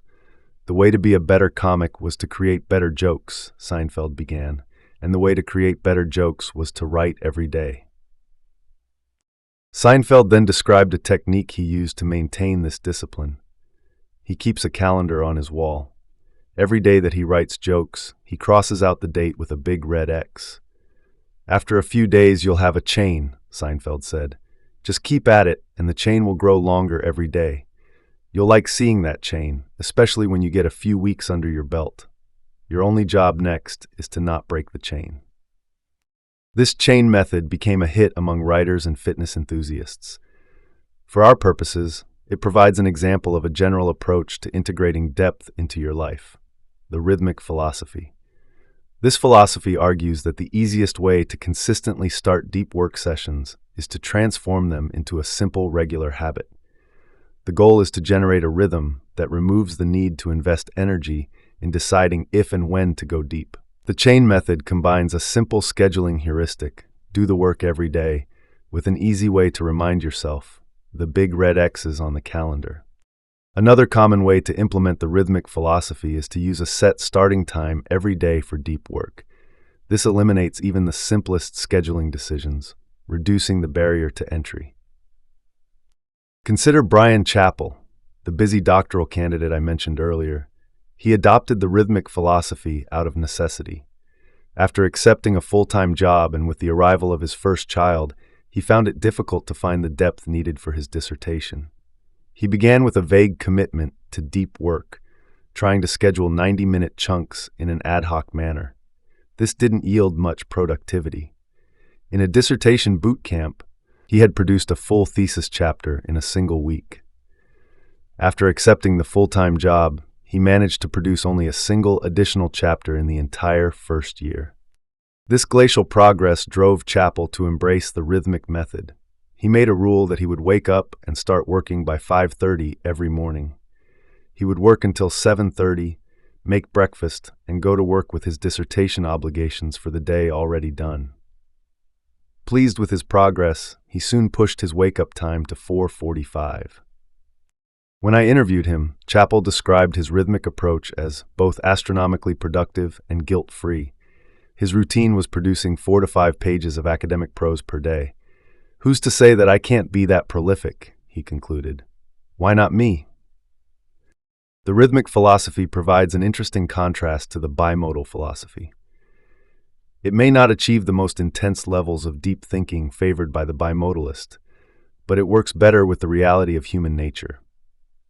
By supporting deep work with rock-solid routines, the rhythmic scheduler will often log a larger total number of deep hours per year. The decision between rhythmic and bimodal can come down to your self-control. If you're Carl Jung in an intellectual dogfight, you'll have no trouble finding time to focus. If you're writing a dissertation with no one pressuring you, the habitual nature of the rhythmic philosophy might be necessary. For many, however, it's the reality of their jobs that biases them toward the rhythmic philosophy. Some jobs don't allow you to disappear for days at a time. This is likely the biggest reason why the rhythmic philosophy is one of the most common among deep workers in standard office jobs. The journalistic philosophy of deep work scheduling. In the 1980s, the journalist Walter Isaacson was in his 30s and rising through the ranks of Time magazine. It was time for him to write a big, important book.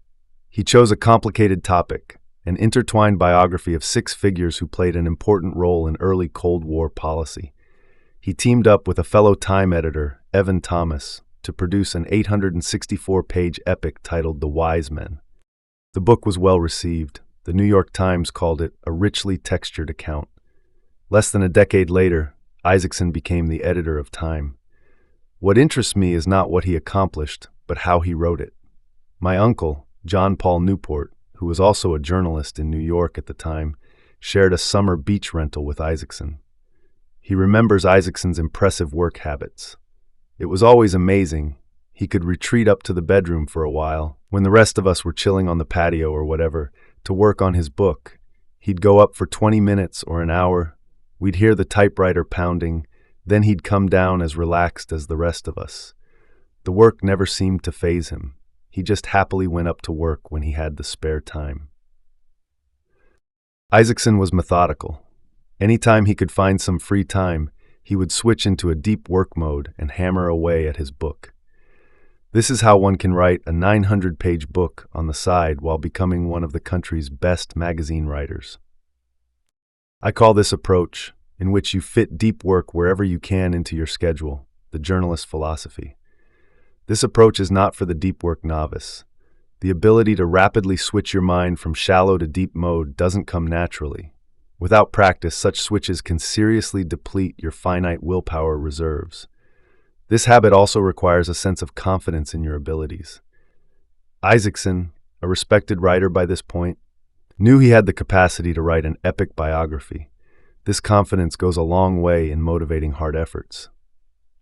I'm partial to the journalistic philosophy. I'm not monastic. I don't deploy multi-day depth binges like the bimodalists, and my schedule thwarts attempts to enforce a daily habit.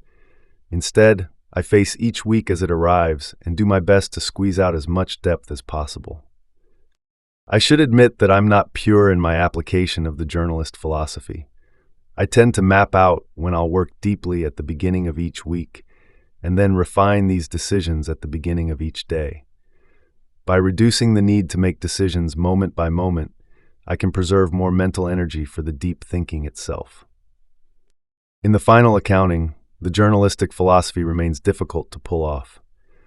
But if you're confident in the value of what you're trying to produce and practiced in the skill of going deep, it can be a surprisingly robust way to squeeze out large amounts of depth from an otherwise demanding schedule.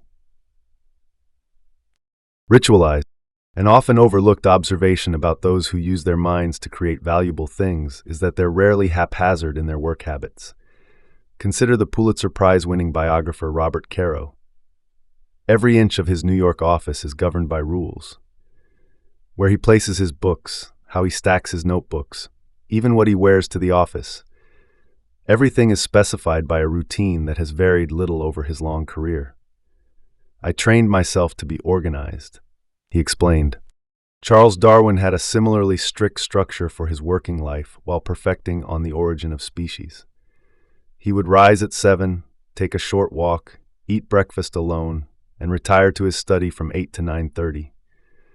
The next hour was for reading letters, after which he would return to his study from 10:30 until noon. After this session, he would mull over challenging ideas while walking a proscribed route on his property until he was satisfied with his thinking. The journalist Mason Curry, who cataloged the habits of famous thinkers, summarized this tendency. There is a popular notion that artists work from inspiration. But I hope my work makes clear that waiting for inspiration to strike is a terrible, terrible plan. In fact, perhaps the single best piece of advice I can offer to anyone trying to do creative work is to ignore inspiration. The writer David Brooks put it more bluntly: great creative minds think like artists but work like accountants. To make the most out of your deep work sessions, build rituals of the same level of strictness. Great minds like Caro and Darwin didn't deploy rituals to be weird.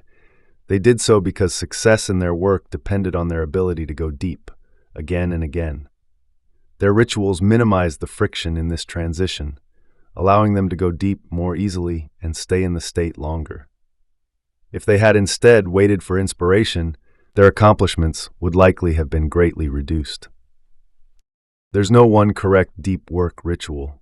The right fit depends on the person and the type of project. But there are some general questions that any effective ritual must address. First, where you'll work and for how long. Your ritual needs to specify a location for your deep work efforts. This can be as simple as your normal office with the door shut. If possible, identify a location used only for depth, like a conference room or a quiet library. This becomes particularly important in an open office plan. Also, give yourself a specific time frame to keep the session a discrete challenge. Second, how you'll work once you start. Your ritual needs rules and processes to keep your efforts structured. For example, you might institute a ban on internet use, or maintain a metric like words produced per 20-minute interval. Without this structure, you'll have to mentally litigate what you should and should not be doing, an unnecessary drain on your willpower reserves. Third, how you'll support your work. Your ritual needs to ensure your brain gets the support it needs to operate at a high level of depth. This might include starting with a cup of good coffee, having enough food to maintain energy, or integrating light exercise like walking. As Nietzsche said, it is only ideas gained from walking that have any worth. This support should be systematized so that you don't waste mental energy figuring out what you need in the moment. These questions will help you get started. Finding a ritual that sticks might require experimentation. I assure you the effort is worth it. Once you've evolved something that feels right, the impact can be significant. To work deeply is a big deal and should not be an activity undertaken lightly. Surrounding such efforts with a complicated, perhaps strange, ritual provides your mind with the structure and commitment it needs to slip into the state of focus, where you can begin to create things that matter. Make grand gestures. In the early winter of 2007, J.K. Rowling was struggling to complete the Deathly Hallows, the final book in her Harry Potter series. The pressure was intense. She needed to work deeply, but was finding it increasingly difficult to achieve unbroken concentration at her home office. As I was finishing Deathly Hallows, there came a day where the window cleaner came. The kids were at home, the dogs were barking, she recalled. It was too much. So J.K. Rowling did something extreme. She checked into a suite in the 5-star Balmoral Hotel in downtown Edinburgh. I came to this hotel because it's a beautiful hotel, but I didn't intend to stay here, she explained. But the first day's writing went well, so I kept coming back, and I ended up finishing the last of the Harry Potter books here. The setting was perfect. The Balmoral is a classic Victorian building with ornate stonework, located only a couple of blocks from Edinburgh Castle, one of Rowling's inspirations for Hogwarts. Rowling's decision is an example of a curious but effective strategy, the grand gesture. The concept is simple.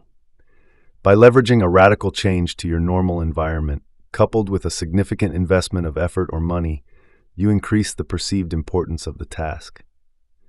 This boost reduces your mind's instinct to procrastinate and delivers an injection of motivation and energy. When paying more than $1,000 a day to write in a suite of a Hogwarts-style castle, mustering the energy to work is easier than if you were in a distracting home office.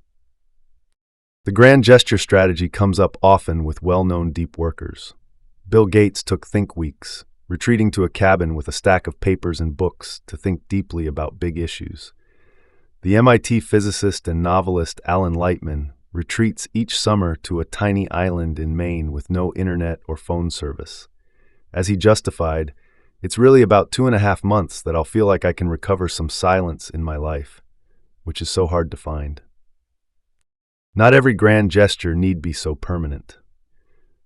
After being scooped in the invention of the transistor, the physicist William Shockley locked himself in a hotel room in Chicago until he had ironed out the details for a better design. The junction form of the transistor he worked out in this burst of depth ended up earning him a share of the Nobel Prize. An even more extreme example is the story of Peter Shankman, an entrepreneur who realized that 30,000 feet was an ideal environment for him to focus. When he signed a book contract that gave him only 2 weeks to finish the manuscript, he booked a round-trip business-class ticket to Tokyo. He wrote during the whole flight to Japan, drank an espresso in the lounge, then turned around and flew back, writing the whole way. He arrived back in the States only 30 hours after he first left with a completed manuscript. The trip cost $4,000 and was worth every penny, he explained. In all of these examples, it's not just the change of environment that enables more depth. The dominant force is the psychology of committing so seriously to the task at hand. These gestures push your deep goal to a level of mental priority that helps unlock the needed mental resources. Sometimes to go deep, you must first go big. Don't work alone. The relationship between deep work and collaboration is tricky. Properly leveraging collaboration can increase the quality of deep work in your professional life. In part 1, I criticized Facebook for its plan to create the world's largest open office space, an absurd attack on concentration. Research underscores that sharing a workspace with many coworkers is incredibly distracting. And yet, these open office designs are not embraced haphazardly. Their goal is to facilitate communication and idea flow. Jack Dorsey justified the open layout of the Square headquarters by explaining, "We encourage people to stay out in the open because we believe in serendipity." Let's call this principle the theory of serendipitous creativity. When Mark Zuckerberg decided to build the world's largest office, this theory likely helped drive his decision. This seems to indicate that deep work, an individual endeavor, is incompatible with generating creative insights, a collaborative endeavor. This conclusion, however, is flawed. It's based on an incomplete understanding of the theory of serendipitous creativity. The theory has many sources, but I have a personal connection to one. During my 7 years at MIT, I worked on the site of the famed Building 20. This temporary structure, thrown together during World War II, housed a mismatch of different departments, from nuclear science to linguistics, alongside tenants like a machine shop and a piano repair facility. In MIT lore, it's believed that this haphazard combination led to chance encounters and a spirit of inventiveness that generated breakthroughs at a fast pace. Around the same time, a more systematic pursuit of serendipitous creativity was underway at Bell Labs in New Jersey. Director Mervyn Kelly guided the construction of a new home for the lab that would purposefully encourage interaction. He connected the spaces into one contiguous structure joined by long hallways. As a Bell Labs chronicler notes, a physicist on his way to lunch in the cafeteria was like a magnet rolling past iron filings. This strategy, mixed with aggressive recruitment, yielded some of the most concentrated innovation in modern history. The lab produced, among other achievements, the first solar cell, laser, communication satellite, and the transistor. The theory of serendipitous creativity seems well justified by the historical record. The transistor probably required Bell Labs and its ability to put diverse experts in one building where they could serendipitously encounter one another. But we must embrace more nuance in understanding what really generated innovation in these sites. When I arrived at MIT, I was in the first class housed in the new Stata Center, which replaced Building 20. The architect, Frank Gehry, had arranged the offices around common spaces to support serendipitous encounters. But what struck me was a feature added at the faculty's insistence: special gaskets in the office door jambs to improve soundproofing. The professors at MIT wanted the ability to close themselves off. This combination of soundproofed offices connected to large common areas yields a hub-and-spoke architecture of innovation, where both serendipitous encounter and isolated deep thinking are supported. It straddles a spectrum between the solo thinker, isolated from inspiration but free from distraction, and the fully collaborative thinker in an open office, flush with inspiration but struggling with deep thinking. If we look back at Building 20 and Bell Labs, we see this is the architecture they deployed as well. They used the standard layout of private offices connected to shared hallways. Their creative mojo came from the fact that these offices shared a small number of long connecting spaces, the hubs, forcing researchers to interact. We can, therefore, still dismiss the depth-destroying open office concept without dismissing the innovation-producing theory of serendipitous creativity. The key is to maintain both in a hub-and-spoke arrangement. Expose yourself to ideas in hubs on a regular basis, but maintain a spoke in which to work deeply on what you encounter. This division of efforts is not the full story. Even when one returns to a spoke, solo work is not always the best strategy. The invention of the transistor at Bell Labs was supported by a large, collaborative research group. This is a clear example of the usefulness of hub behavior. Once the group laid the intellectual groundwork, the innovation process shifted to a spoke, but even then, it remained collaborative. Two researchers in particular, Walter Brattain and John Bardeen, made the series of breakthroughs that led to the first working transistor. They worked together in a small lab, often side by side, pushing each other toward better designs. This back and forth represents a collaborative form of deep work that leverages what I call the whiteboard effect. For some problems, working with someone else at a shared whiteboard can push you deeper than if you were working alone. The presence of the other party can short-circuit the natural instinct to avoid depth. We can now draw some practical conclusions. The success of Building 20 in Bell Labs indicates that isolation is not required for productive deep work. For many types of work, especially innovation, collaborative deep work can yield better results. In doing so, however, keep two guidelines in mind. First, distraction remains a destroyer of depth. The hub-and-spoke model is a crucial template. Separate your pursuit of serendipitous encounters from your efforts to think deeply. Second, even when you retreat to a spoke, when it's reasonable to leverage the whiteboard effect, do so. By working side by side with someone on a problem, you can push each other toward deeper levels of depth. When it comes to deep work, consider collaboration when appropriate. At the same time, don't lionize this quest for interaction to the point where it crowds out the unbroken concentration ultimately required to wring something useful out of the swirl of ideas. Execute like a business. The story has become lore in business consulting. In the mid-1990s, Harvard Business School professor Clayton Christensen received a call from Andy Grove, the CEO of Intel. Grove had encountered Christensen's research on disruptive innovation and asked him to discuss its implications for Intel. Grove recognized that Intel faced a threat from low-end processors. Fueled by this new understanding, he devised the strategy that led to the Celeron family of processors, successfully fighting off the challenges from below. There's a lesser-known piece to this story. Grove asked Christensen during a break, "How do I do this?" Christensen responded with a discussion of business strategy. Grove cut him off. "You are such a naive academic. I asked you how to do it, and you told me what I should do. I know what I need to do. I just don't know how to do it." This division between what and how is crucial, but often overlooked. It's often straightforward to identify a strategy, but what trips up companies is figuring out how to execute it.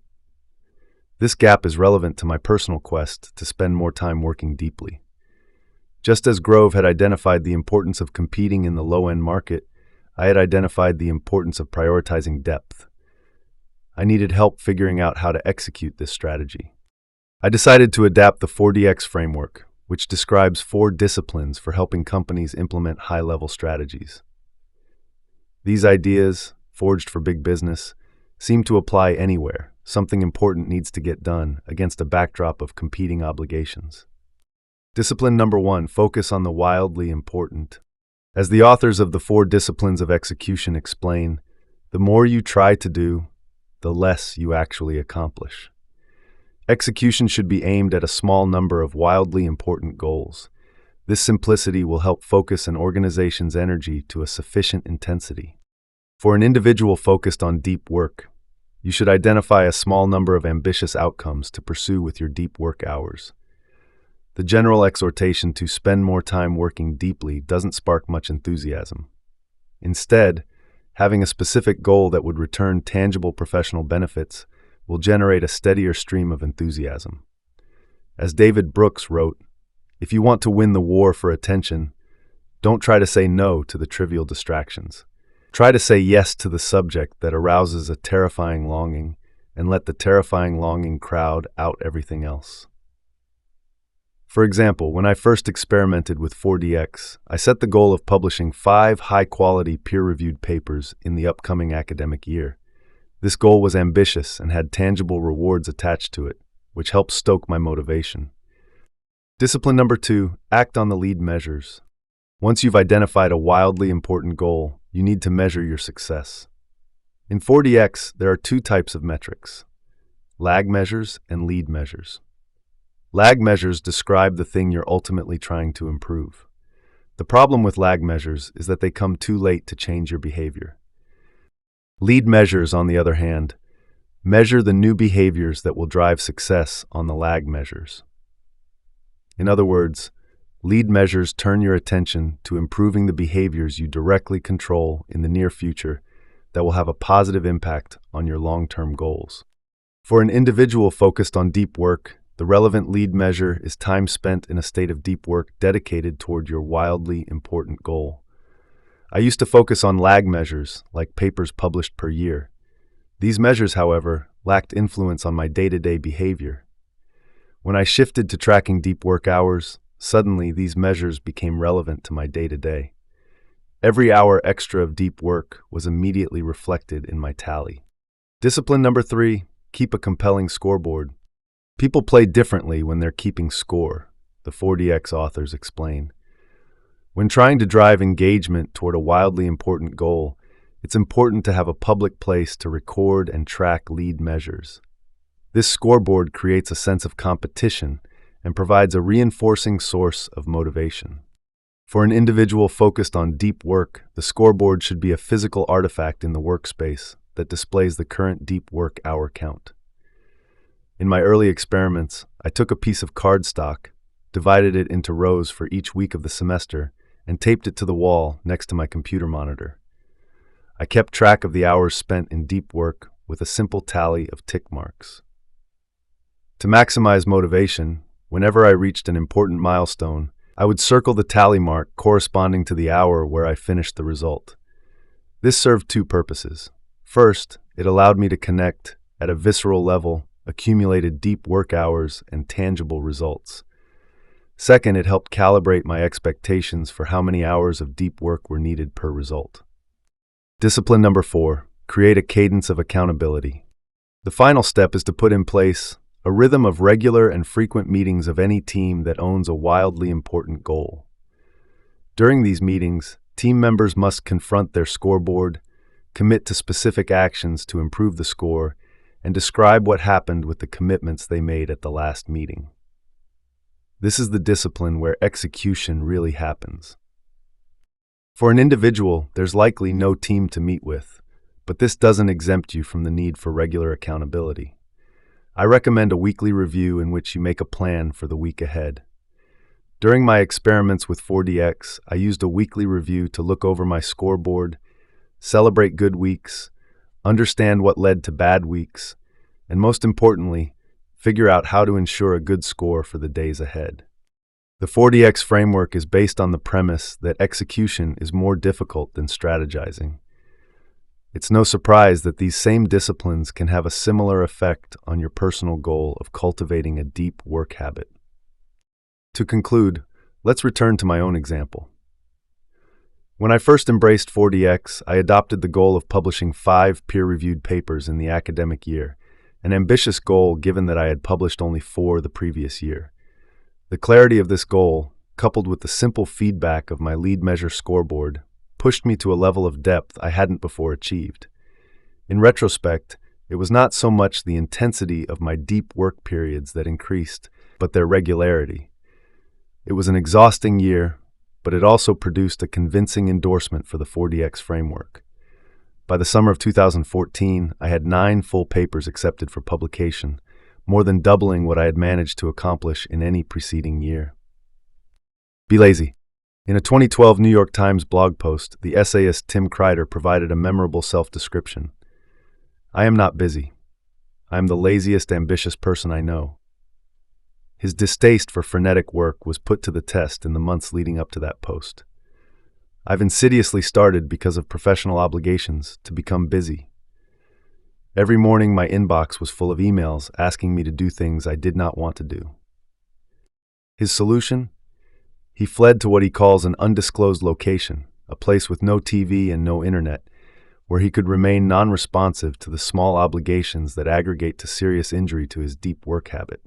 I've remembered about buttercups, stink bugs, and the stars, Kreider says. I read, and I'm finally getting some real writing done for the first time in months. Kreider didn't retreat from the world to make a social critique. His move was motivated by a practical insight. It made him better at his job. Idleness is not just a vacation, an indulgence, or a vice, he explains. It is as indispensable to the brain as vitamin D is to the body. It is paradoxically necessary to getting any work done. When Kreider talks of getting work done, he's referring to deep work, the serious efforts that produce things the world values. These efforts, he's convinced, need the support of a mind regularly released to leisure.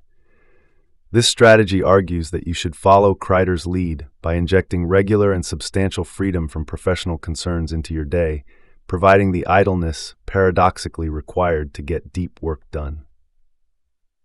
I suggest a powerful heuristic. At the end of the workday, shut down your consideration of work issues until the next morning. No after-dinner email check. No mental replays of conversations. Shut down work thinking completely. If you need more time, extend your workday, but once you shut down, your mind must be left free. Before describing tactics to support this strategy, let's explore why a shutdown will be profitable. There are 3 possible explanations for the value of downtime. Reason number 1, downtime aids insights. Consider this excerpt from a 2006 paper in the journal Science. The scientific literature has emphasized the benefits of conscious deliberation in decision-making for hundreds of years. We hypothesize that it is not. The authors, led by the Dutch psychologist Ap Dijksterhuis, set out to prove that some decisions are better left to your unconscious mind. Actively trying to work through these decisions can lead to a worse outcome than loading up the relevant information and then moving on to something else.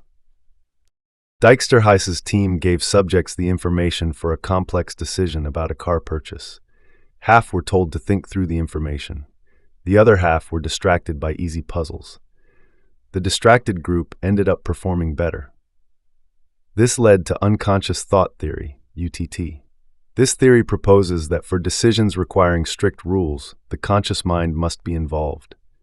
For decisions with large amounts of information and multiple vague constraints, the unconscious mind is well suited to tackle the issue. Your unconscious mind has more neuronal bandwidth, allowing it to sift through more potential solutions. The implication is that providing your conscious brain time to rest enables your unconscious mind to take a shift sorting through your most complex professional challenges. Reason number 2, downtime helps recharge the energy needed to work deeply. A 2008 paper in Psychological Science describes a simple experiment. Subjects were split into 2 groups. One group walked on a wooded path in an arboretum. The other walked through the bustling center of the city. Both groups were then given a concentration-sapping task. The nature group performed up to 20% better. This study is one of many that validate attention restoration theory, ART, which claims that spending time in nature can improve your ability to concentrate. To concentrate requires what Art calls directed attention. This resource is finite. If you exhaust it, you'll struggle to concentrate. Walking on busy city streets requires you to use directed attention. After just 50 minutes, the subject's store of directed attention was low. Walking through nature, by contrast, exposes you to what lead author Mark Berman calls inherently fascinating stimuli, like sunsets. These stimuli invoke attention modestly, allowing focused attention mechanisms a chance to replenish. This state allows your directed attention resources time to replenish. The implications of RT expand beyond nature. The core idea is that you can restore your ability to direct your attention if you give this activity a rest. Relaxing activities like having a casual conversation with a friend, listening to music, or going for a run can play the same attention-restoring role as walking in nature. On the other hand, if you keep interrupting your evening to check email, you're robbing your directed attention centers of the uninterrupted rest they need for restoration. Only the confidence that you're done with work until the next day can convince your brain to downshift to the level where it can begin to recharge. Reason number 3, the work that evening downtime replaces is usually not that important. The final argument for a clear endpoint to your workday requires us to return to Anders Ericsson, the inventor of deliberate practice theory. Deep work and deliberate practice overlap substantially. In Ericsson's seminal 1993 paper, he reviews the literature on an individual's capacity for cognitively demanding work. He notes that for a novice, about an hour a day of intense concentration seems to be a limit. For experts, this can expand to as many as 4 hours, but rarely more. The implication is that your capacity for deep work in a given day is limited. If you're careful about your schedule, you should hit your daily deep work capacity during your workday. By evening, you're beyond the point where you can continue to work deeply effectively. Any work you do fit into the night won't be the high-value activities that really advance your career. It will likely be low-value, shallow tasks. By deferring evening work, you're not missing out on much of importance. To succeed with this shutdown strategy, you must first accept the commitment that once your workday shuts down, you cannot allow even the smallest incursion of professional concerns into your field of attention. This includes checking email and browsing work-related websites. Even a brief intrusion can generate a self-reinforcing stream of distraction. Another key commitment is to support your shutdown with a strict shutdown ritual. This ritual should ensure that every incomplete task has been reviewed and that for each you have confirmed that you either have a plan for its completion or it's captured in a place where it will be revisited. The process should be an algorithm, a series of steps you always conduct. When you're done, have a set phrase you say that indicates completion. I say, "Shutdown complete." This simple cue tells your mind it's safe to release work-related thoughts for the rest of the day. My own shutdown ritual involves a final look at my email inbox, transferring new tasks to my official task lists, skimming every task in every list, and looking at my calendar for the next few days. This ensures there's nothing urgent I'm forgetting. I then use this information to make a rough plan for the next day. Once the plan is created, I say, "Shutdown complete." This ritual might seem extreme, but it's based on the Zeigarnik effect, which describes the ability of incomplete tasks to dominate our attention. If you simply stop work at 5 p.m., the unresolved obligations in your mind will keep battling for your attention. Fortunately, we don't need to complete a task to get it off our minds. A study by Roy Baumeister found that they could significantly reduce the Zeigarnik effect's impact by asking subjects to make a plan for how they would later complete the incomplete task. Committing to a specific plan for a goal, the paper notes, may therefore not only facilitate attainment of the goal, but may also free cognitive resources for other pursuits. The shutdown ritual leverages this tactic. It ensures that no task will be forgotten. Your mind is released from its duty to keep track of these obligations. Shutdown rituals can become annoying as they add extra time to your workday, but they're necessary for reaping the rewards of systematic idleness. It should take a week or two before the habit sticks. But once it does, it will become a permanent fixture in your life. Decades of work from multiple subfields of psychology point to the conclusion that regularly resting your brain improves the quality of your deep work. When you work, work hard. When you're done, be done. Your average email response time might suffer, but you'll more than make up for this with the sheer volume of truly important work produced during the day by your refreshed ability to dive deeper than your exhausted peers. This audiobook is an audio adaptation of the original book. You can support the author by purchasing the book through the Amazon link provided in the description. Your support is greatly appreciated.